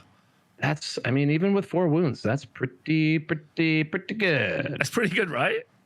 Yeah, and he's got Gaze of the Gods, so who knows what he is by the end of the game. You mark a Nurgle if you want to, so you got the +1, so you got the reroll 6s. Then if he's a wizard, he can give himself +1 toughness. I think he can give himself +1 toughness. But yeah, I like the Demon Prince. Incredible utility. So many builds. So many ways to play it. A little bit disappointed you can't take 2. I understand it. But I like the idea of double dragon in this bad boy and just running around like a lunatic. But I don't know what else you would take, to be honest. No, I like you going to bat for the Demon Prince. I like him as sort of a very mobile caster, especially like you said. And actually, I encountered that in the games I played at TSN. He was a real handful because you can get down the side of the army. He's going to have 5 spells because he's going to spend the 15 points for the extra spell, and he can drop. He can place that. What's it? Oh, come on. Pillar of Fire. Anywhere he damn well pleases. And also put himself in positions where he can't be charged very easily. So yeah, Demon Prince might only have 4 wounds because I would have, before you said all that, man, I would have been like, 4 wounds, who cares? But man, with all those layered saves, 4 wounds will go a long way. Really. 3-up, 4-up, 5-up. I don't know what the save percentage is on that. Math nerds, please tell us. Because it's got to be real high. Yeah. I mean, sometimes you're just going to lose him to one unit of fucking Idrix just going to shoot him out in a turn because you're going to roll just ones all through and you're going to be gutted. But you've just got all the mobility and utility there, in my opinion. Then you got a sorcerer, which is, just a sorcerer, same as everyone has a sorcerer. The only thing about this sorcerer compared to other sorcerers is toughness 4. I like that. That's great. And then it's got a 5-up ward save built in and can take armor. Who else has this? Right. That's great. Yeah. So if he does find himself in combat, it's not game over. No. And that includes his little buddies. We were talking about. So yeah, we were talking about this before. So at 195 points is your guy who can be a level 4. He's of course got to spend another 30 points, 225 points for a level 4. It's a pretty spendy level 4. But using that Tzeentch build we were talking about, you now have an exalted sorcerer plus I think, what did we say, 45 points to get all the gear that would basically make him the equivalent casting power of a level 4. Like that's a very cheap. Suddenly you go from one of the more expensive ones to one of the cheapest ones for offensive magic for spamming stuff. That feels like that's where I would go in this army. I would be doing the magics and then hoping that I don't play chaos or wood elves and they can just dispel everything really easily. Yeah, you don't want to play yourself. That's definitely true. Sorcerer Lord's so good. Access to great spell laws. You can build them, put them in bunkers if you wanted to go that route. Good in a cav bus as well, in the right situation. But I think ultimately, we're all aware just in the old world just how effective those battle magic casters are. They are little missiles themselves, and this is an army that can get even better at casting. And also, as soon as you see, just, we've talked about that enough, but you can go that way happily. But if you do have other builds, please leave them in the comments. I'd be excited to read about them. Definitely. That's going to jump us out of characters and going to put us into the titular, I think that's right, titular unit, the Warriors of Chaos, the Chaos Warriors. Where they're flipping it around. There you go. People are really sad about Chaos Warriors, Rob. Tell us. So here, I'm just going to quickly run it down here. We got Chaos Warrior. All right, these are core. This is a core choice. Movement 4, weapon skill 5, so elite infantry weapon skill. BS3, who cares? Strength 4, toughness 4, 1 wound, 4 initiative, 1 attack. Leadership 8, 13 points. Yeah. Okay. I think that, and then has sorry, I apologize. Another important point: hand weapons and heavy armor with no option to upgrade to full plate. No, that's only for the chosen. Yeah. I mean, weapon skill 5 is great. I'm not complaining, but like just the one before that is movement 4, right? So like these are dwarfs. These are just dwarfs. Dwarfs you can marks too, and they don't have the output. These are humans. These are like level 4 is a pretty standard move. It's not movement 3, Rob. Let's not put these guys in the dwarf tier. I mean, that was harsh. My apologies. I think ultimately you've got more options to build this infantry unit than many other infantry units, but many of those other infantry units are rarely seeing play because unless they're like big bricks that do something because of some utility, like, you've got fanatics coming out of 1, undead, you've got models coming back, you've got tar pits that are existing, but ultimately like big fighty blocks, you don't have special rules like hammerers have. You aren't bringing tons to the table with this unit. And they're out your core, which is fine, but they're slow. So like you're not engaging along range. We'd already talked about there being like a ranged threat option in this, like, ability to project power is a problem in this army. So you're always getting charged by not Demigryph Knights, although yes, those, but I more meant not hippogriffs. Jesus, what am I trying to say for Bretonia? Pegasus Knights. Yeah, you're getting charged. Everyone's getting charged by Pegasus Knights. Well, exactly. But like, so if you're getting charged by them, what are you doing when you've been charged by them? The answer is just fucking dying. So why are these here? Like they don't have this sustainability because you can for other armies get like 4 or 5 different models worth of wounds for the points value you spend on these guys. So what am I doing with this unit?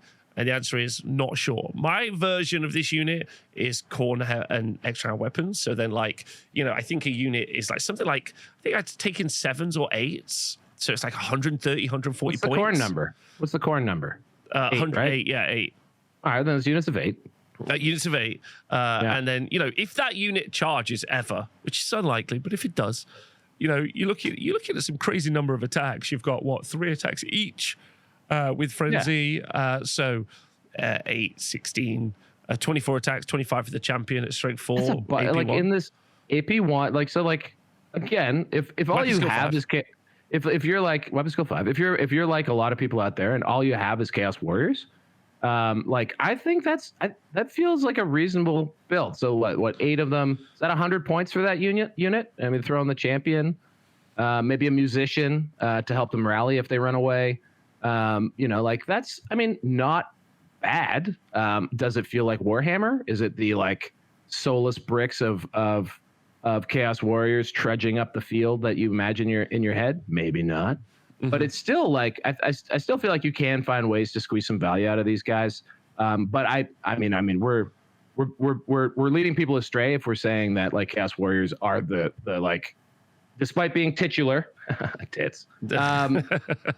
You know, like you're probably finding ways not to run Chaos Warriors, but I think there are ways to juice these guys up. I think you're right though. Like a bog standard and weapon shield, you know, Chaos Warrior of old, that's super tanky and decent in combat. Those days are gone. You got to find outside the box ways to make these guys work. Support them with other things, like that Demon Prince with the aura.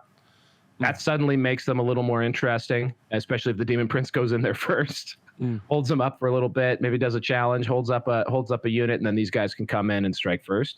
I mean, that's pretty cool. Yeah, I mean, you can build a super tanky block.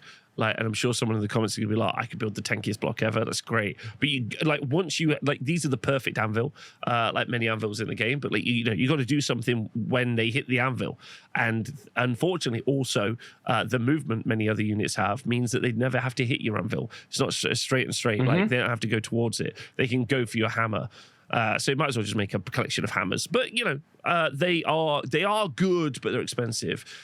Chosen. Wait, that's on the wrong. other hand, yeah, but we're not doing Chosen yet because we're moving on to Marauders because we're doing Core. Okay. And these are kind of similar to what you get for Warriors in loads of ways, in that you've got like just an absolutely fine stat line, and you can build this unit out in any way that you want it. It's so Build-A-Bear. You've got all the marks, you've got great weapons and flails, you light armor and shield, you've got all the marks, and then you can have skirmishers if you wanted to, which I quite like, and special orders. You can have open order. I think the skirmisher one will become really cool if we get a level 4 Marauder caster, because then you can like bury that little caster in there. I think that's fun. I mean, couldn't you use this as your casting bunker as is? No, because you can't put you couldn't put the because it's close order on the sorcerer, so you can't put that in the skirmish unit, I don't think. Of course you can. Yeah. There's some reason you can't. I can't remember what it is right now, but there's some reason. They can take Zinch.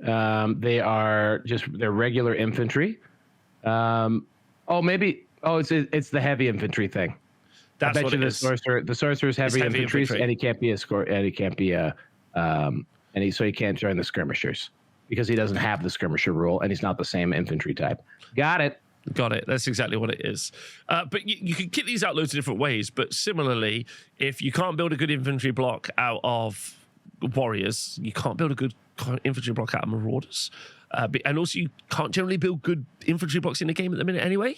It's a fair statement, or not loads. They do have to have very specific roles, right? And they have to be. I mean, there are specifically good ones. Orcs and goblins, of course, have them. Zombies, which are incredibly cheap and can be regenerated. Most of the things that are good at being infantry have more than just a stat line. And these guys, even when you tune them up, are just dudes with a stat line, right? Just dudes with a stat line. They do have Warband, which is cool. So they're re-rolling charges at least. Yeah. Which Chaos Warriors notably do not have. They're also not like super cheap. They're 6 points. So like it's cheap. It's cheap enough. But like, there are some much cheaper, like, if you want a lot of bodies on the board sort of units. Super cool though. I can't wait to see what they do in Marauders. But the popular guys, the four taken. Do you want to run me through these? You want me to run them down? Yeah, please. Yeah, sure. All right. So we got four taken, not forsaken, because these guys are popular because they're core. They are 19 points. So you're thinking to yourself, that seems spendy. Well, buckle up, kids. Movement 5, immediately better. Weapon skill 4, strength 4, toughness 4, 1 wound, initiative 3, D3 attacks, leadership 8. The unit size is 5+. They come with mutated weapons, which count as hand weapons, and heavy armor. And the entire unit may be one of the following: Forsaken by Khorne, which is all the Forsaken marks are different for some reason than regular marks. Yep. So the unit has hatred.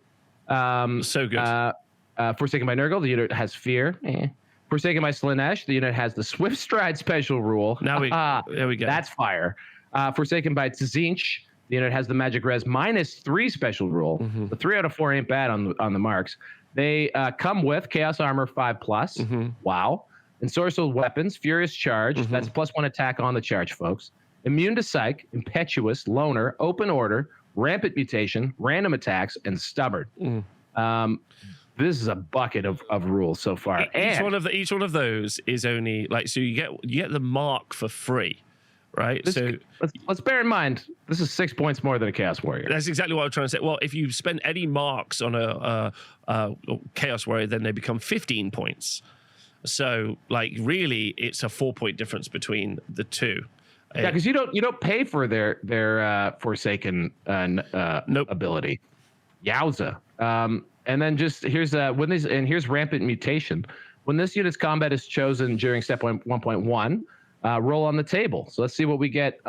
See what their afflictions give. Let's have a little look. So where was I? Yeah, the Rampant Mutation table is where we are.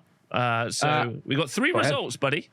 You roll a d6. So when this unit's combat is chosen during step 1.1, and this is fun, so you don't know what you're going to be facing against. So this is actually a problem for the enemy more than it is for you, because they can't guarantee what you're going to roll. So if you roll a 1 to 2, then you get poison attacks, obviously stunning. 3 to 4, you get AP2, which you've already got AP1, so it's okay. And then they don't have ensorcelled weapons, or they do. They do have ensorcelled weapons. No, they have mutated weapons. No, they have ensorcelled weapons. It says it up there. Oh, sorry. Yep. Sorry, I read right past that. My mistake, everyone. It's okay. And then 5 to 6. I wonder. And then 5 to 6, you get killing blow. Wow. So, so your opponent, I think the reason these are so popular, obviously we've already worked out. I mean, immediately you always take Khorne because you have hatred. So we love that. So there's a lot of attacks re-rolling. I don't think anyone is mad about that. I mean, if you wanted some early. Do you always take Khorne? I think if you want some early attacks, maybe you go Swift Stride. I think Swift Stride, because these guys are hauling ass anyway, right? Like, they're just out there. They're running. I think but they're also impetuous. So, like, they're running maybe where you don't want them to be. They're also not cheap. They're not cheap.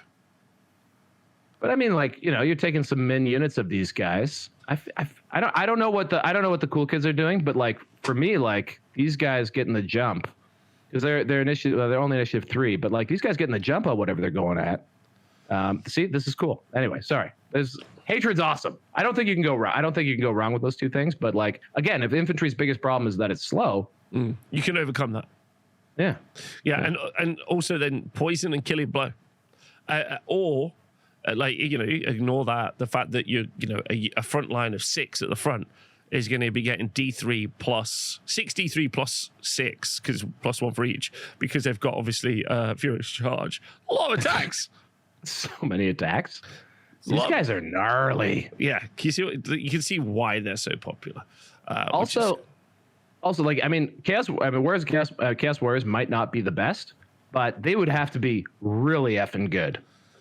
In the current meta to like overcome how good these guys, because also normally on something like a rampant mutation table, 1 to 2 would be like they sprout an enormous dick and trip over it, minus whatever to everything, right? This does not exist here. This is all upside. You could have these guys without rampant mutation, yes, and I think they would still be worth their points.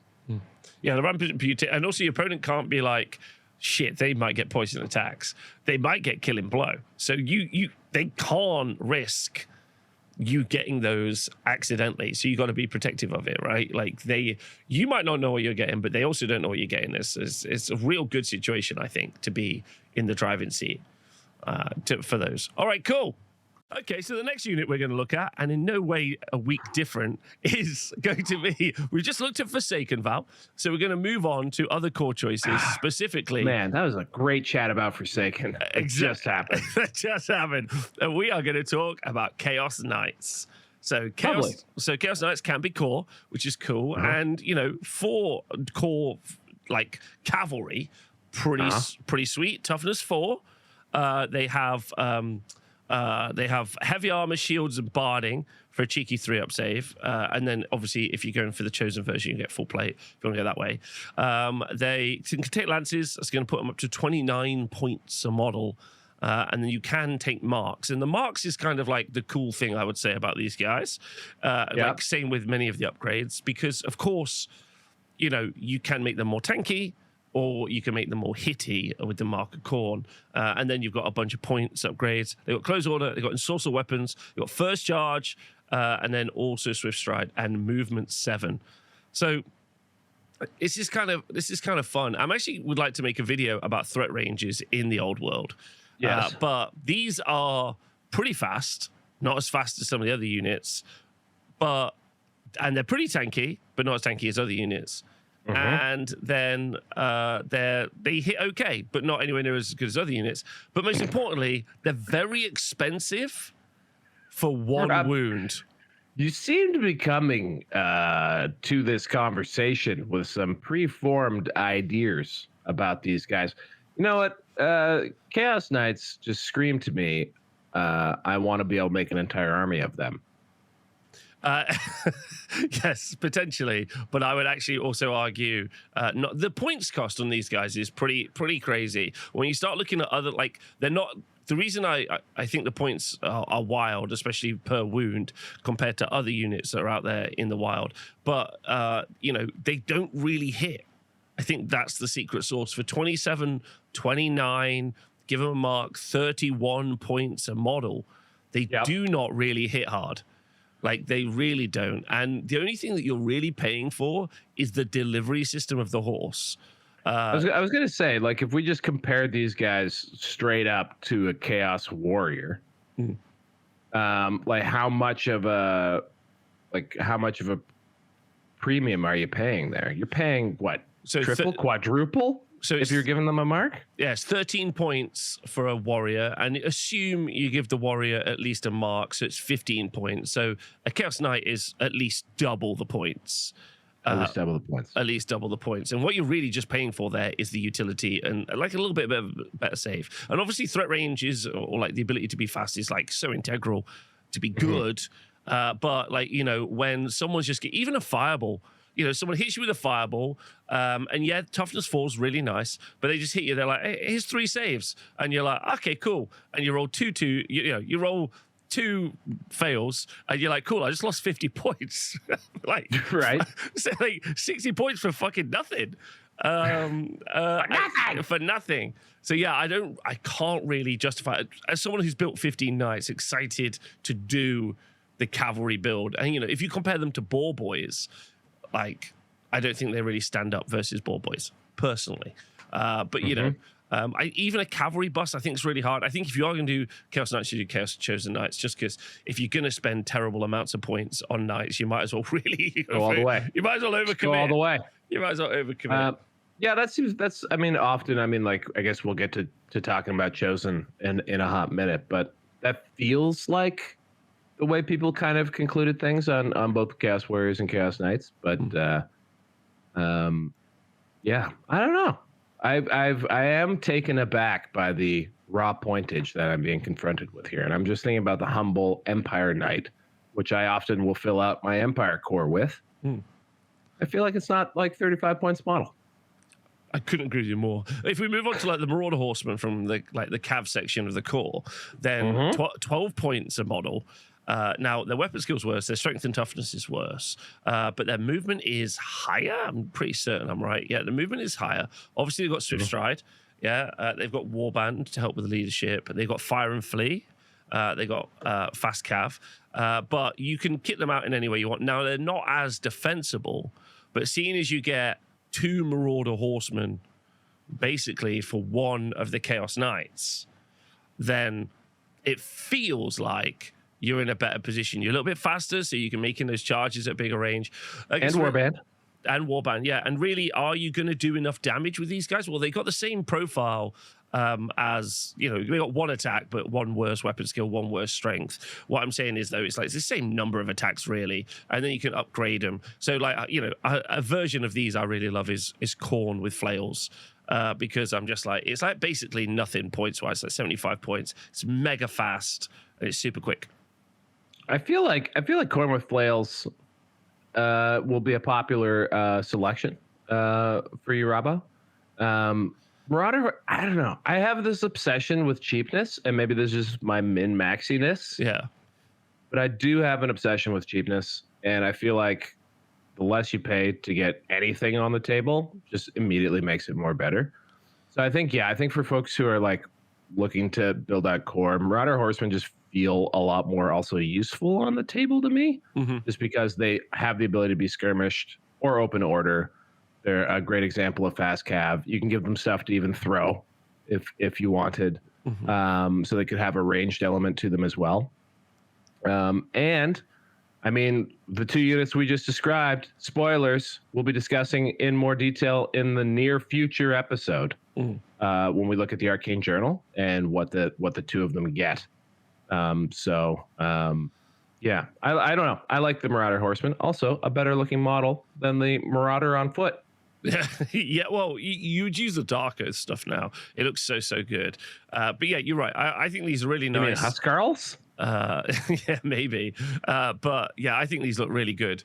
Okay, so then other stuff out of core is Chaos Warhounds. I feel like you never leave home without these. So you get obviously a unit size of 5. They're movement 7. They have no armor. They're incredibly cheap. They're 6 points each, 30 points base. You can give them armored hide for a point each if you want. Probably don't bother. You could go for poison attacks and get really gnarly, which I think is super fun. For 1 point, not a bad thought. No, really not. And then weapon skill 4 as well.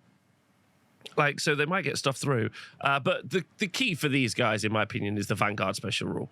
So these are just your early move blockers. And at 30 points a unit, you can just keep like either marching and then blocking units with these consistently. Like I always put 2 units in. I could see an argument for putting 4 units in of just stuff that you just keep pushing into the enemy army while you're waiting to achieve your charge. Because you don't care about losing 45 points if it's going to get you the charge that you need to win the combat, or if it's going to slow down their big threats. So yeah, I really like Chaos Warhounds. I think they're great. You could take a handler, but I'm not really vibing on the handler. The handler is interesting. Yeah, he slows you down, so it kind of takes away one of the biggest things about him. And I guess he's just a Chaos Warrior essentially. Yeah. But he can bring an additional hand weapon or a whip. Yeah, but he takes away the key element of why they're good, which is they're fast and they stand in the way. They're perfect chaff.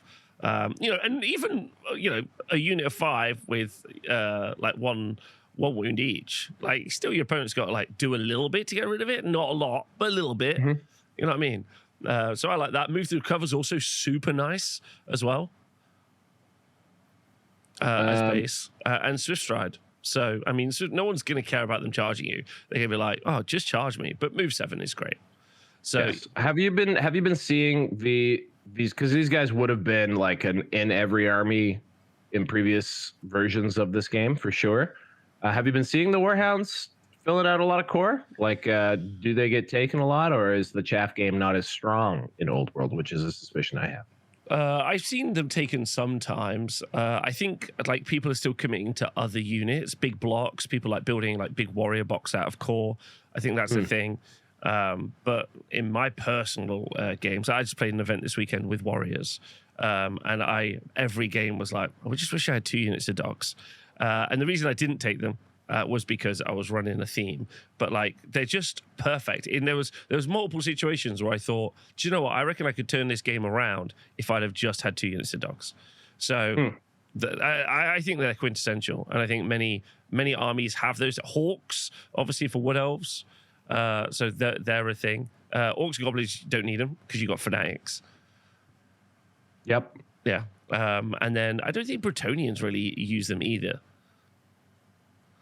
They don't have like a chaff unit, but then they're so fast that really they're the units that you're trying to chaff, right? Probably like Knights of the Realm are probably their chaff. Yeah, that makes sense. So anyway, these weird, like honestly, best unit in the book. That's my shout. The Chaos Warhounds, because they let you pick. Chat, a little behind the scenes for you there.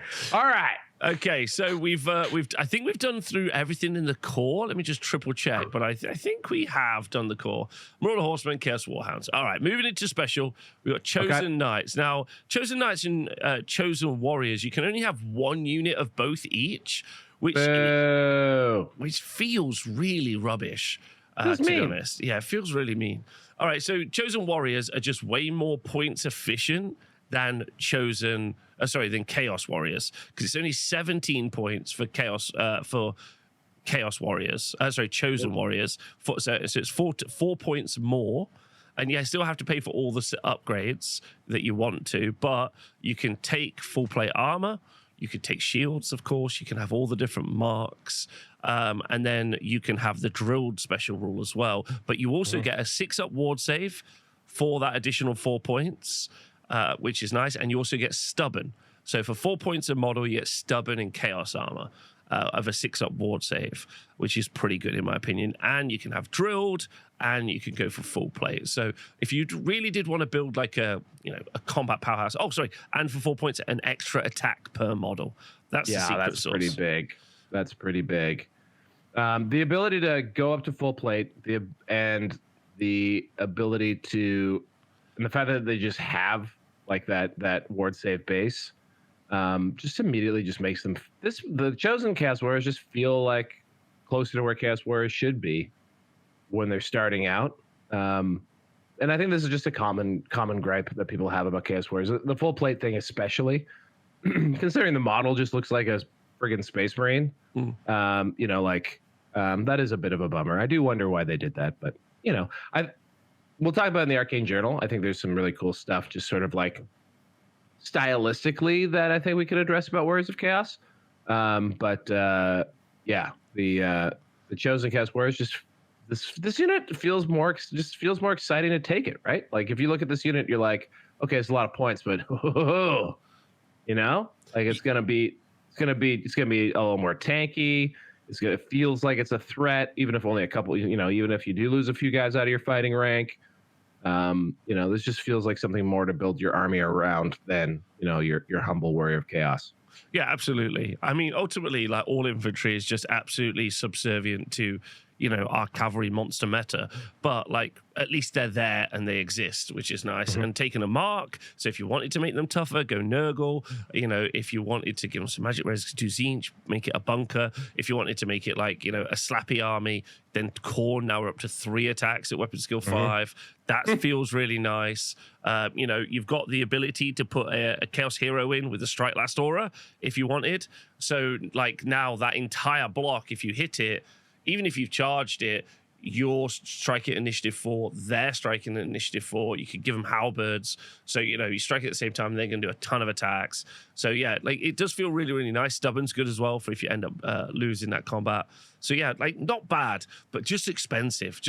And as you're slowly moving up the board, getting peppered, that's tough. And then Drilled is obviously an incredible upgrade as well for that unit. And this is a great unit to make fly with that wonderful spell. So Steed of Shadows. People love making them fly. They absolutely obsessed with it. Who doesn't think bed knobs and broomsticks, but with Chosen Warriors of Chaos? I mean, it is the best thing.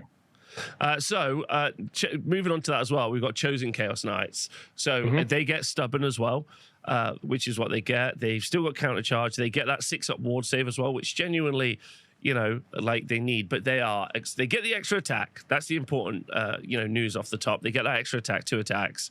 But everything else, they can get the full plate armor as well. So these guys can have a 2-up armor save. So 2-up armor save, 6-up ward save. But everything we said about normal knights is even more true here. You're looking at, once you've given them full plate, that's 39. You've given them a lance, that's 41. You're basically paying for a Dragon Ogre, but you've only got 1 wound.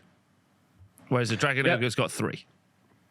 Yep, it feels like the kind of the problem that Grail Knights have when you compare them to a Pegasus Knight.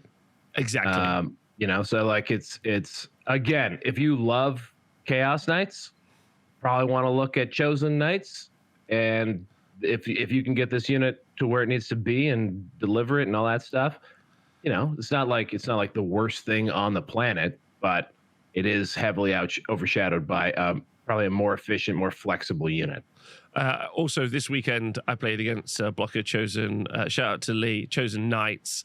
And I screamed at one point. My partner was in the room. I screamed over to her. I was like, Louise!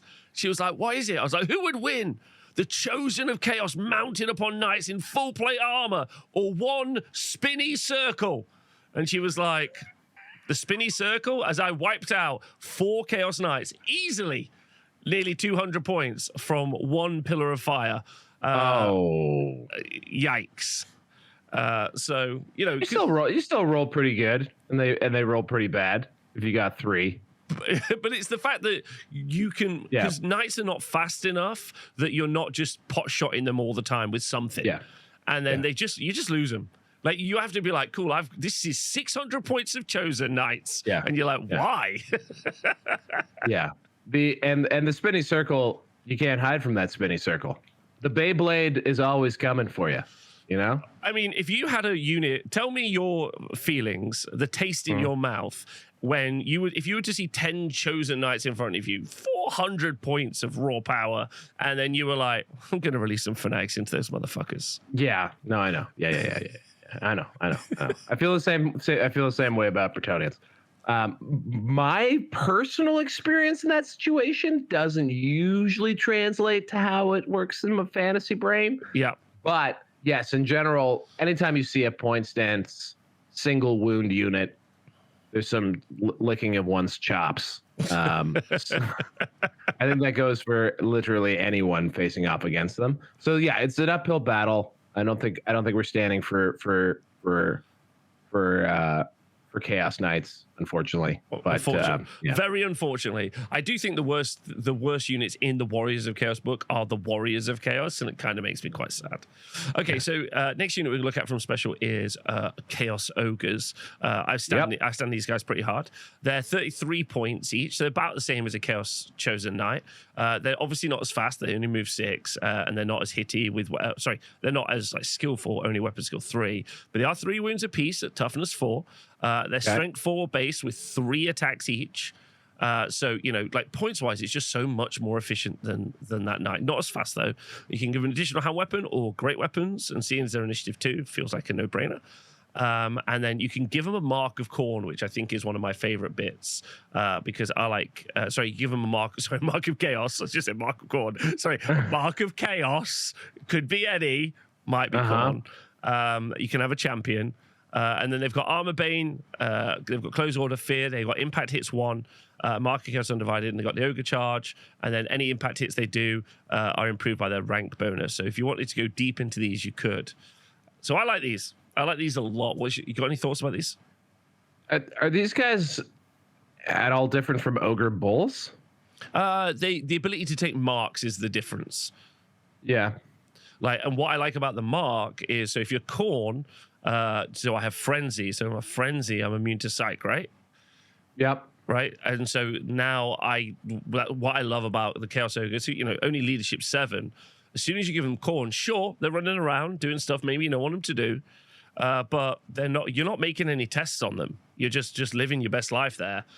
In most cases, and I think that defeats some of maybe the problems Ogres might have. Because I feel like Ogres, you've got to have that general nearby, got to have that BSB, because you've got like that lower leadership. So that just defeats that. And then an extra attack on, so their 4 attacks base is a very rough front line, right? Yeah, I think because I'm just about Ogre Bulls and what gives them a hard time, and a lot of that just comes down to their survivability. On a points per wound basis, though, Chaos Ogres, I think definitely, you compare them to the humble Chaos Warrior. You're still coming out well ahead, and I do like that they have better movement. But again, I just feel like they're ultimately going to be pretty squishy, and like at 33 points of model plus upgrades. You know, you're still very spendy to get a unit on the table of any sort of girth. which is too bad for an ogre.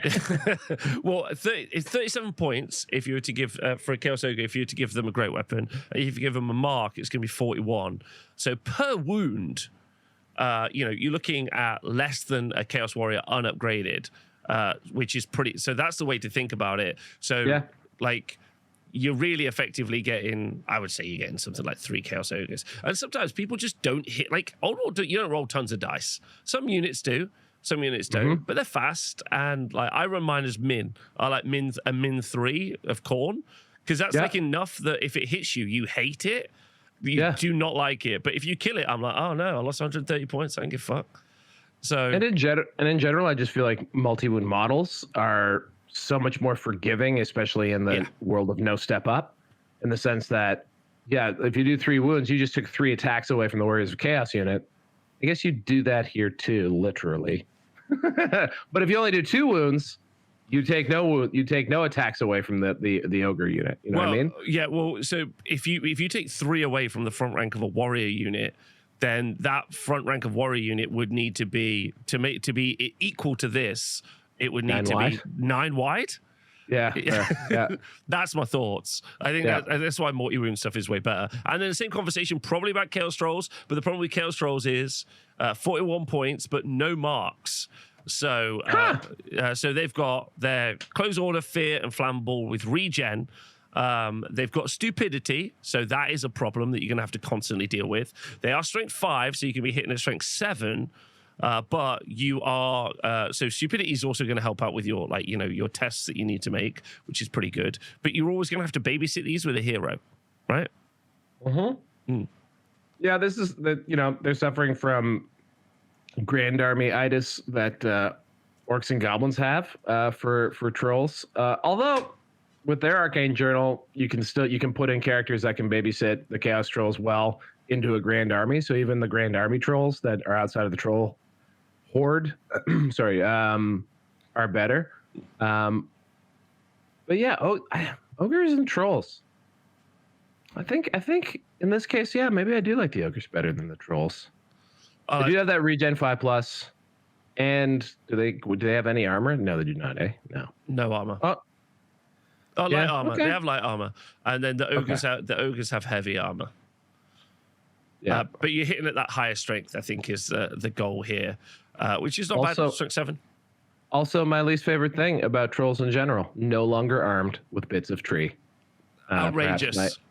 Maybe one of the things that literally made me fall in love with fantasy when I was first reading it was that trolls were armed with bits of tree. Anyway, a troll also with great weapon is still more expensive than the ogre. So I think the ogres win that fight all day, and are my go-tos. Chaos Spawn, super fun. Chaos Spawn is unit of 1 to 4 models. 2d6 attacks. 2d6 movement. Is the big shout here. And d6 attacks. Leadership 10. They're 50 points each. So they're coming in hot. Their toughness 5 though, and 3 wounds. Yep. So they all fit into this kind of monstrous infantry section of the book. Like, what do you want to take? And then you got different marks. And then the different marks give you different upgrades. And then we've got immune psychology, love that. Armor Bane 2, love that. Got a stomp as well. They're unbreakable, but they do not have unstable. I'd also like to point out, because I've done some deeper research since last week. Go ahead. I'd like to point out that the Demon Prince's unstable is utter bullshit compared to all the other unstables that other armies have. I'd like to say it out loud.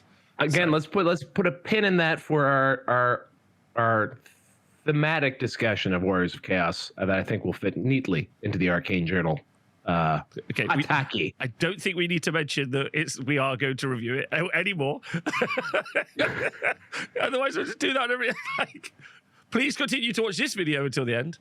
Sure. And then at the end of the video, we might mention we'll do another video.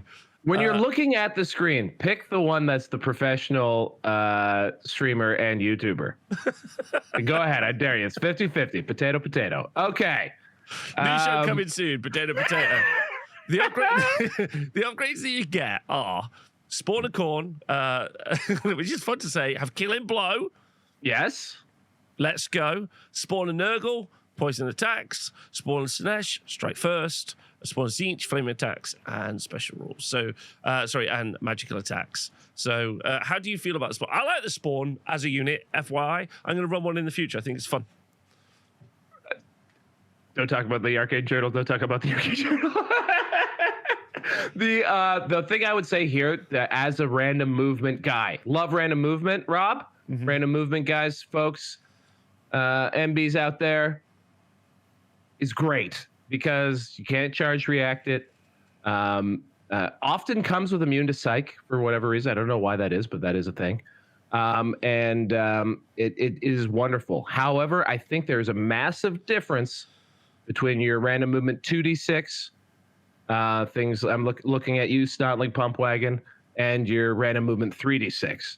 And I think the random movement 2d6 just has the opportunity to really screw you and like make it so that you just don't go anywhere a lot of the time.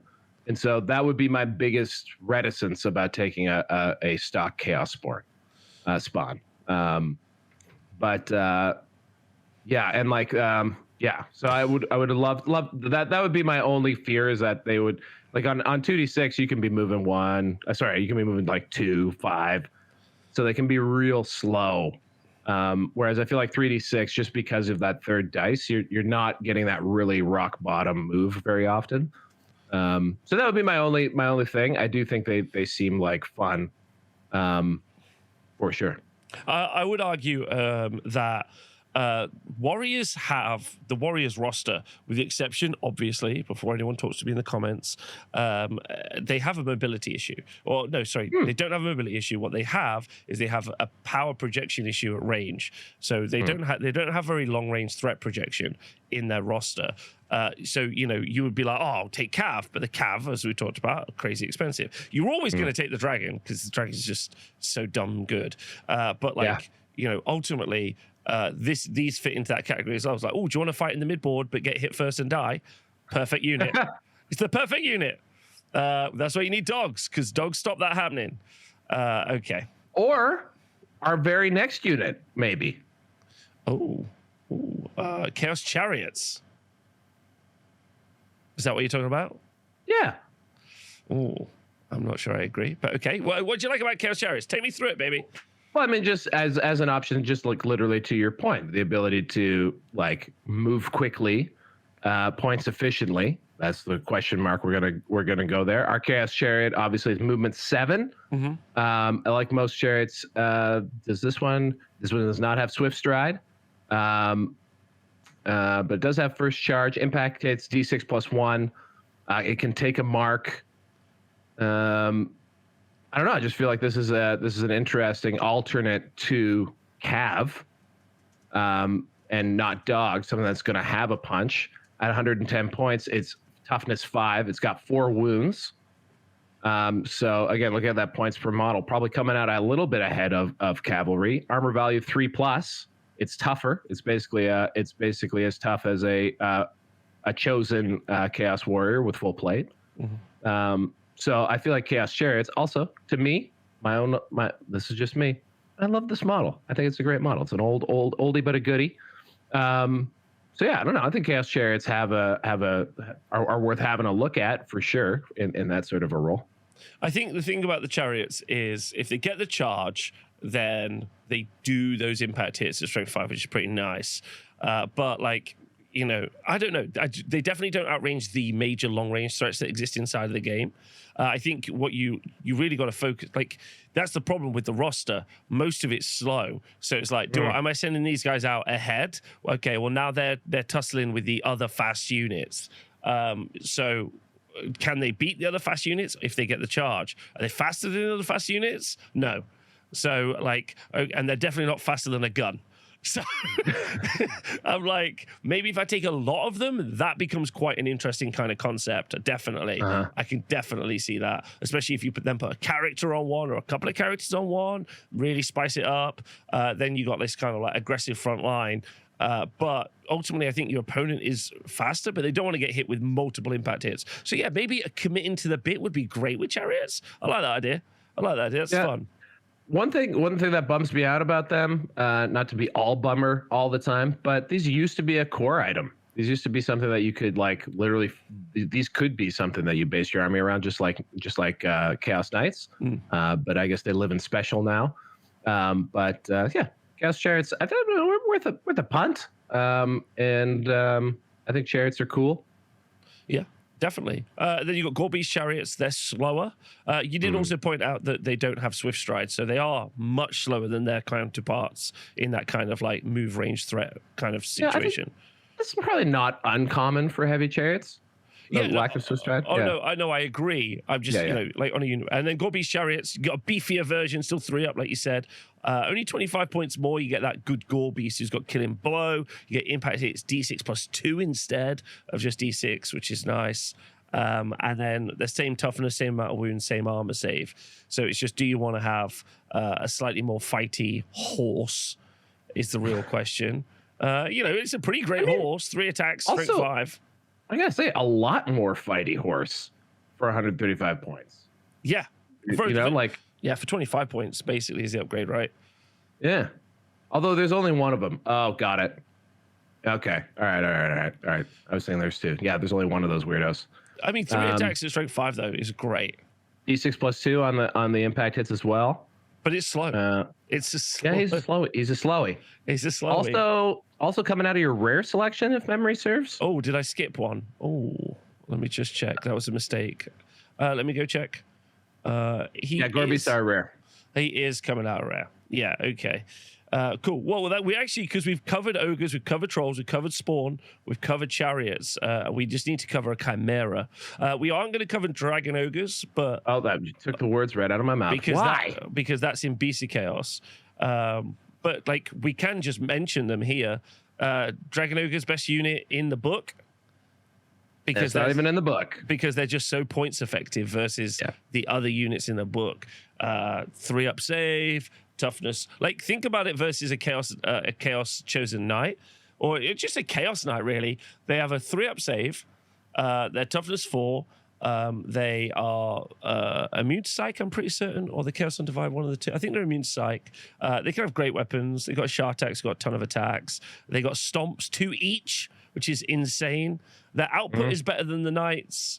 Their survivability is much higher than knights. Points per wounds, I think it's something like 46 points a dragon ogre. So you're talking about like less than a chaos knight per wound. It's just off the charts efficient versus everything else that's in this book, unfortunately. Yeah, they're muy caliente. I don't think you got to tune into us to hear that dragon ogres are good. Yeah. But they are very good. I guess the only question is how you run them. For example, do you send them out solo in singles? Do you beef up their units a little bit, 2 versus 3 per unit? That's sort of where you're probably looking at how much you commit to them. But they are. I don't know. Was I wrong? There was a little list conversation we had before last weekend, and I said you're not going to be sad about taking dragon ogres. You might be sad about a rare choice that's coming up soon. You definitely will be.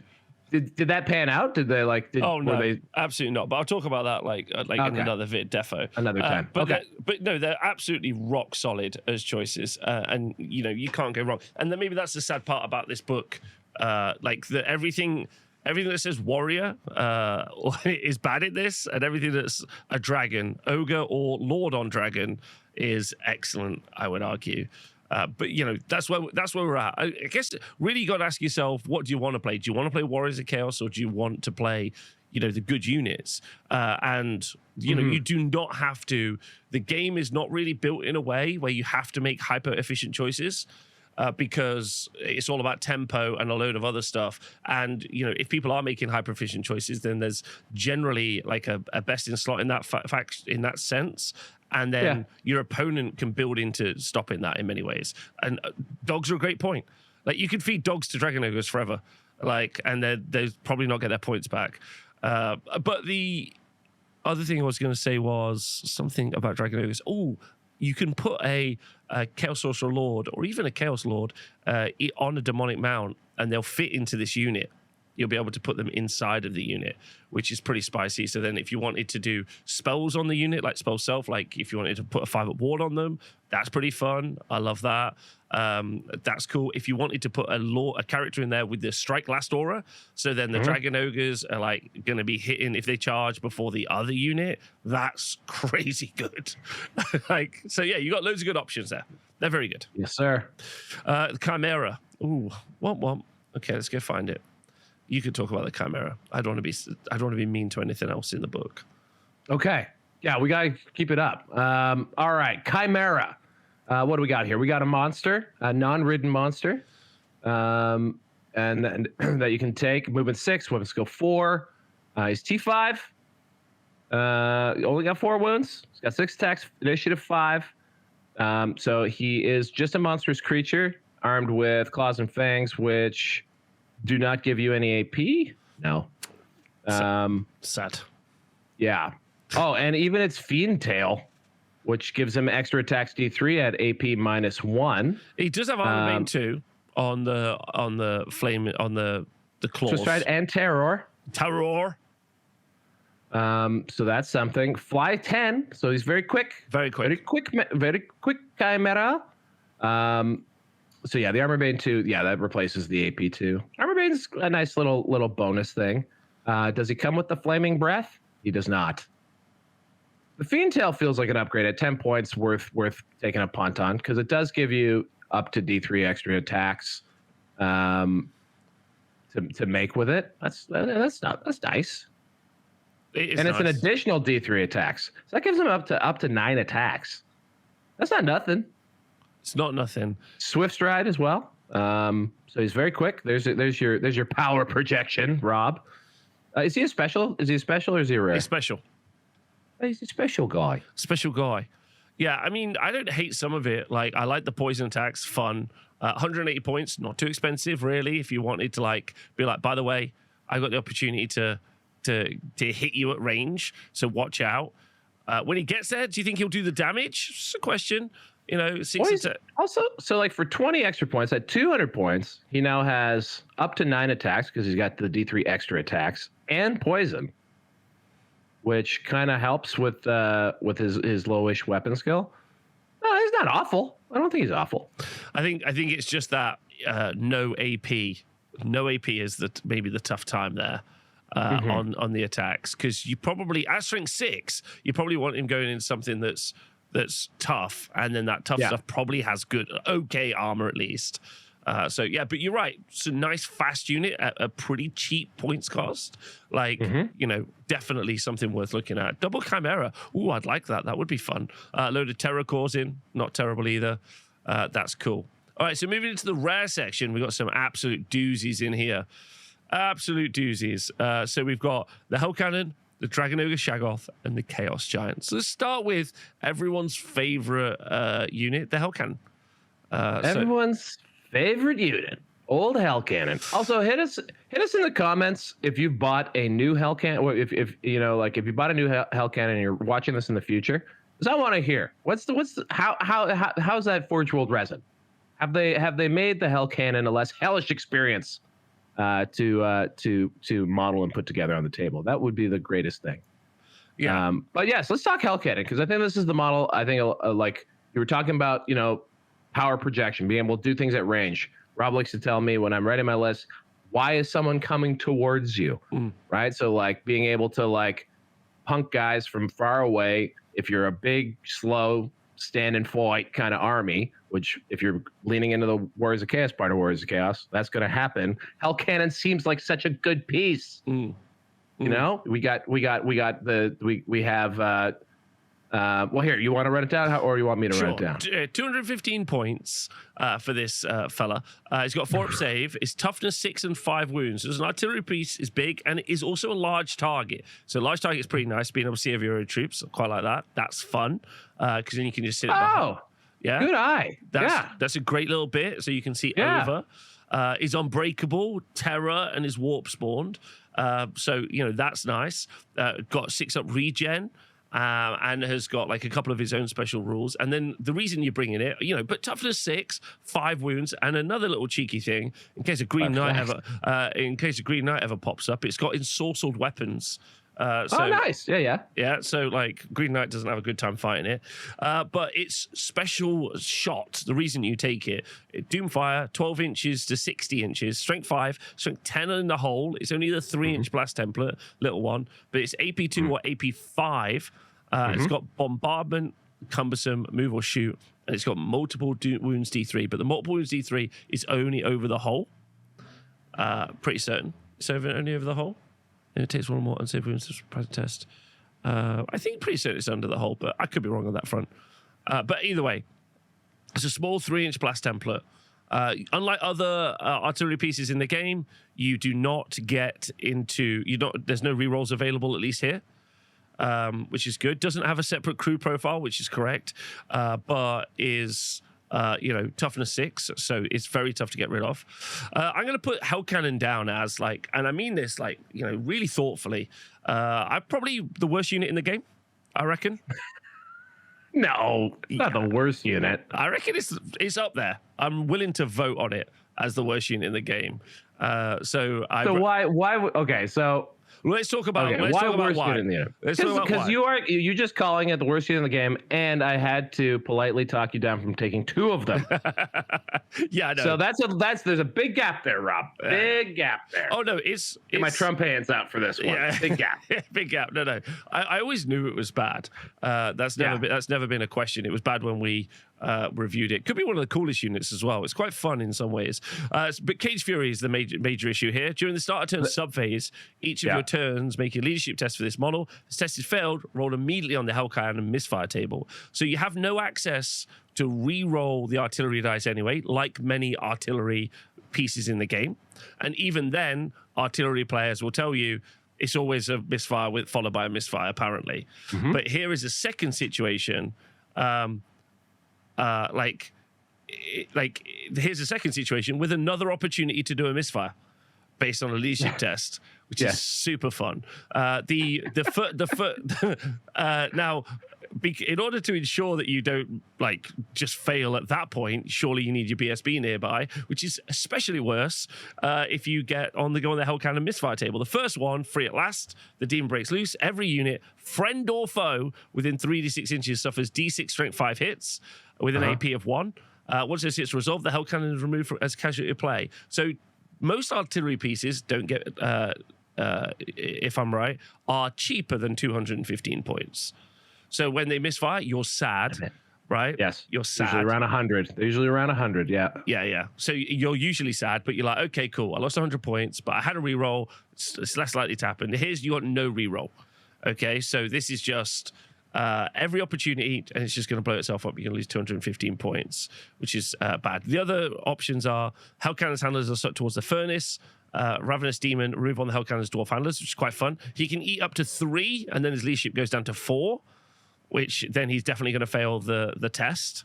And then Blurred, the Hell Cannon breaks its chains, immediately moving 3 to 6 inches. It's different the subject to the random move special rule. It's different the compulsory move sub phase, which is kind of fun. The concept of it getting into a fight with its 5 attacks at strength 5. But I'm going to say terrible. So, okay. Let's just hear me out here. Let's think about it another way.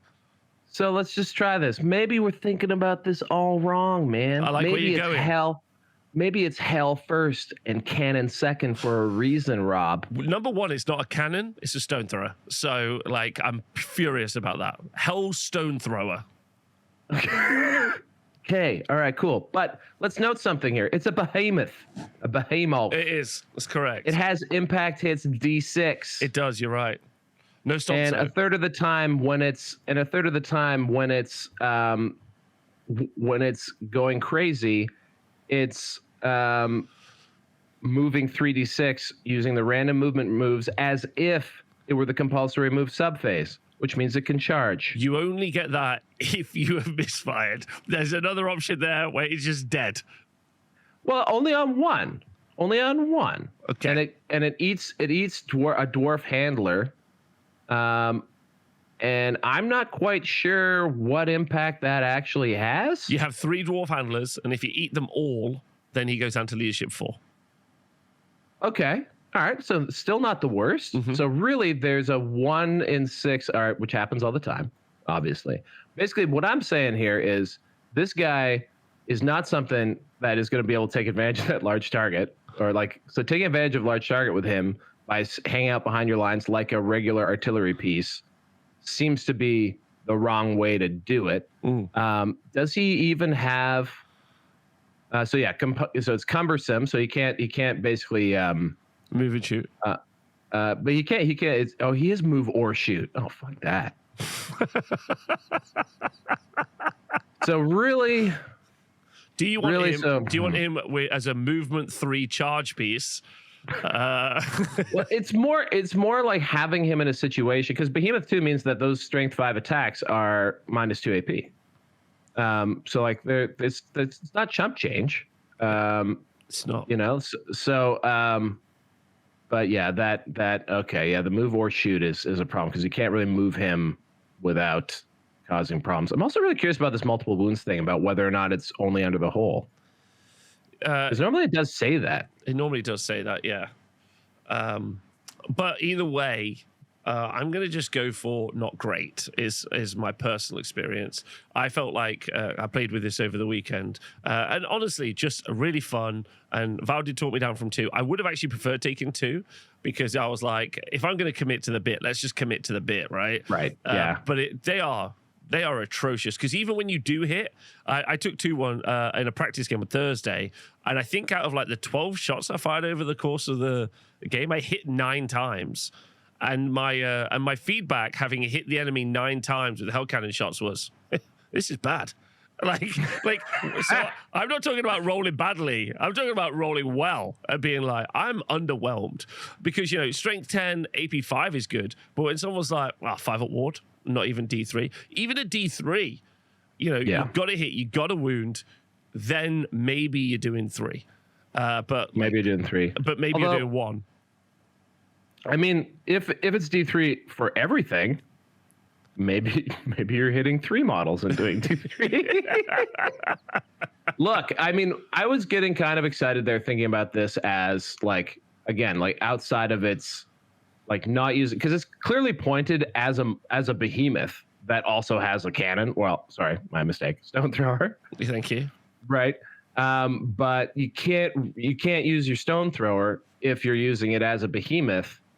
I guess unless you're just randomly moving. So I guess this weapon is pure chaos. And the upsides are like, we're really working hard. I at least one of us, this potato, is working hard to try and find something nice to say about it. This Maris Piper is not. There's just not a lot of nice things to say about it. The thing is, though, is actually that being really bad. Like, and if your opponent does know, it's quite interesting, because that would be your like, I've got hell cannon, I'm going to dump some shots on you. Your opponent's like, oh, I need to move towards you. I don't want to keep getting those dumped on me for free. You'll win this kind of like long range attrition game. You're like, okay, that's pretty fun. And then, so if they are running towards you, that does mean you've got the opportunity to countercharge or like, you know, start pushing your units into them. But when they can, like most of the enemy units are either so fast that they're going to get straight at you, that the shooting isn't too much of a drama, and their potential charge ranges just sit just beyond where you're at. So I think you're much better off spending those 215 points in more wounds and units in your army. You know, it's a third of a dragon at the end of the day, or it's the dragon. It's the dragon upgrade for your Chaos Lord or Chaos Sorcerer Lord, whichever. Yeah. So you might as well spend it there, and that just adds so much to your army.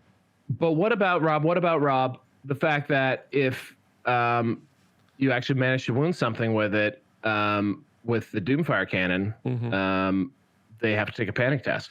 So actually, I do like this. No, genuinely, I would like to run. I would like to run double hell cannon. I'd like to take the banner that gives you -1 leadership to the enemy. Battle magic, which is, you know, you're probably spec into most times. It's also got Cursed Cowardly Flight. It's quite short range. It's 15 inches, but that's another panic check that you can throw in there as well. And then if you've got a terror-causing unit, there is also the upgrade in when you do a terror check, it's at -1. So you could just be like, with your 2 Helicons, be like, panic check. You'd be like, okay, charge reaction, panic check. Spell, panic check. There's a lot of panic checks. Now, a lot of the good units, don't worry about that. But, constantly causing those reactions can, especially early game, could just get that unit immediately off the board, right? Which I think is quite fun. Except what if I told you that in Old World, a panic check is a fallback in good order where you have the opportunity to reform and often is just actually a straight up good thing? And what if I told you sometimes people just deploy their units right on the edge of the board? Fair point. That's all I'm saying. And I tell you what, a Bretonian Lance is quite hard to not touch the back of the board. Yeah. So that's quite fun.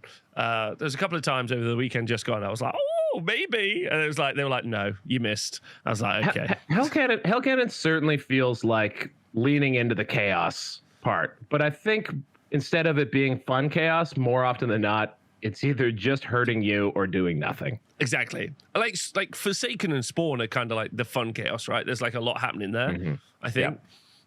All right, so then in the rare section to kind of wrap us up, you got Dragon Ogre Shaggoth, and you got the Chaos Giant. Giant's a giant? Giant's not even in this book, right? No, Giant's just a giant. Yeah, which is too bad, because a Chaos Giant, you'd think he could take some marks. Yeah, I would have liked to have seen from the release, like the Chaos Giant return. Yeah. I would have liked to have seen that. And then Dragon Ogre Shaggoth is a Dragon Ogre Shaggoth. It's pretty good. It's a good fighty monster. But your better fighty monster is your Chaos Lord or Chaos Sorcerer Lord on a dragon. So go that way, not the other way, if you're spending points. So that's it. That's all of the units. So my friend, what do you think about the Warriors of Chaos? Like as a like, we have nothing to say. What about the Dragon Ogre? Oh, sorry, he's a Beast of Chaos unit. Got it. Never mind. Yeah. What do I think about the list? I think it's got fun stuff, but again, I think that the headline is Warriors of Chaos. Just kidding. Other chaosy stuff is really what the what this book is. I'm just quickly looking at the Beastman Brayherd's Giant because I said something there. No, he doesn't. He can't take marks. Okay, he's just a guy. He's just a guy.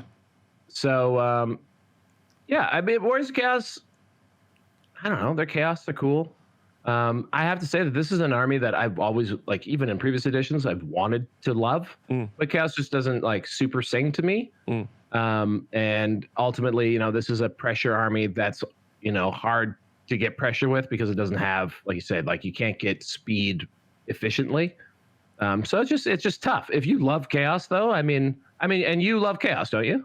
I like chaos a lot. I think this is fun. Really do. I think like the models are iconic. They look incredible. The art for these has always been really good. I like the lore as well, and it's really fun. Shout out to Alex at the weekend. He took some of the Blood Warriors from Age of Sigmar and was using them as Chaos Warriors with 2 axes because the kit comes with 2 axes. And I was like, that looks just fucking sick. I've seen the most amazing Chaos Dragon conversions. Like there's some amazing stuff like you can do model wise and miniature wise with this army, and all of the things that I've talked about as being like weaknesses doesn't mean that they're not still super strong. Like the stat line on Warriors and Chosen Knights is really good. It's just a little bit, I would say, too expensive on that part compared to other choices in the book. Maybe it's because the other choices in the book need to be more expensive, not these any less expensive. It's a great conversation. Maybe it's not that they're too expensive. It's the other way around. And you've got access to both. It's both. Do you think it's both? I think it's both. Okay. Yeah, I think Dragon Ogres are probably a little cooked, and the other stuff is kind of half baked. This army, like right from like the way the units are restricted, for example, like Chosen being super limited, and like Warriors not being able to take full plate, feels like it's suffering for the sins of previous editions. Feels like an army that is very classic GW. Like Warriors of Chaos were a bit of a bogeyman, I think, in the last edition for just how tanky and dense they were. Yeah, I think they're literally being nerfed for something they did over a decade ago in the Obama administration. So I'd say the output is also like unless you really spec into the output, like, for instance, taking extra hand weapons, giving stuff the Mark of Khorne, which obviously has its own downsides as well. Your output can be pretty limited from the roster, and you do none of it at range, and you're not like, I can't even imagine the absolute horror show of just slowly wading into your dwarfs with no guns. That's the best way to describe them. Your dwarfs with 0 guns. You got magic, and you do have the opportunity to, yeet units up the board, which I think is really fun. And you've got a bunch of other stuff, but that's what you are. Your dwarfs with no guns. But you do have, like, just do it. Just take the guy on the dragon. Like, I can't... Take the guy on the dragon. The guy on the dragon just screams to me from this book. I don't know where or why anything else would be something that you pick up. You just be like, do you know what? This is what it does, and it does it super well. So off I go and have an adventure.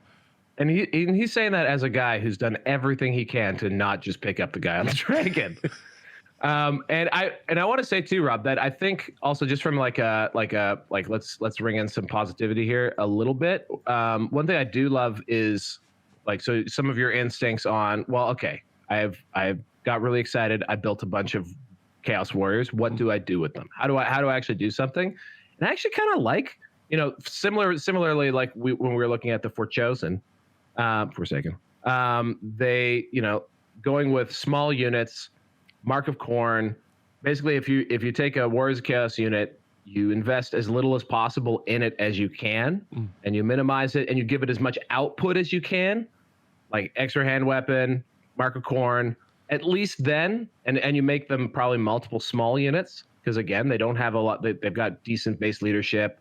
Suddenly you're getting a little more output for that point per wound, and I think that's probably how I would approach trying to make that work. The big monstrous block lumbering towards the opponent, which I'm like you mentioned, a lot of people maybe are still keying on. I think that's you're just not going to get enough out of it, because you can just not deal. You can just not fight it. You can just walk around it, or you can just kill it. So I think, finding ways to just get as much potential built into it, and also think of them more as, I got to take these guys. I'm just going to throw them up there. I'm going to pressure with them. That's probably how I would approach it. I'd also like to point out, I'm not trying to be down on the units, because this is probably the widest roster available, out there. Maybe Orcs and Goblins, especially with their Arcane Journal out now. But you can just go to town. You be like, right, I want a really fast, Marauder, cav unit. I'm going to give them jabs. I've got fire and flea, javelins. Sorry, I'm going to just start being in the backboard. Already, that's a problem. Caster bunkers, MSU, monstrous infantry. You can do giant blocks that are just indestructible. Chosen, Mark of Nurgle with a wizard in. You can just make stuff that's absolute rock star, which is fun. Yes. And a lot of people actually rate Warriors of Chaos as an army list as one of the best in the game.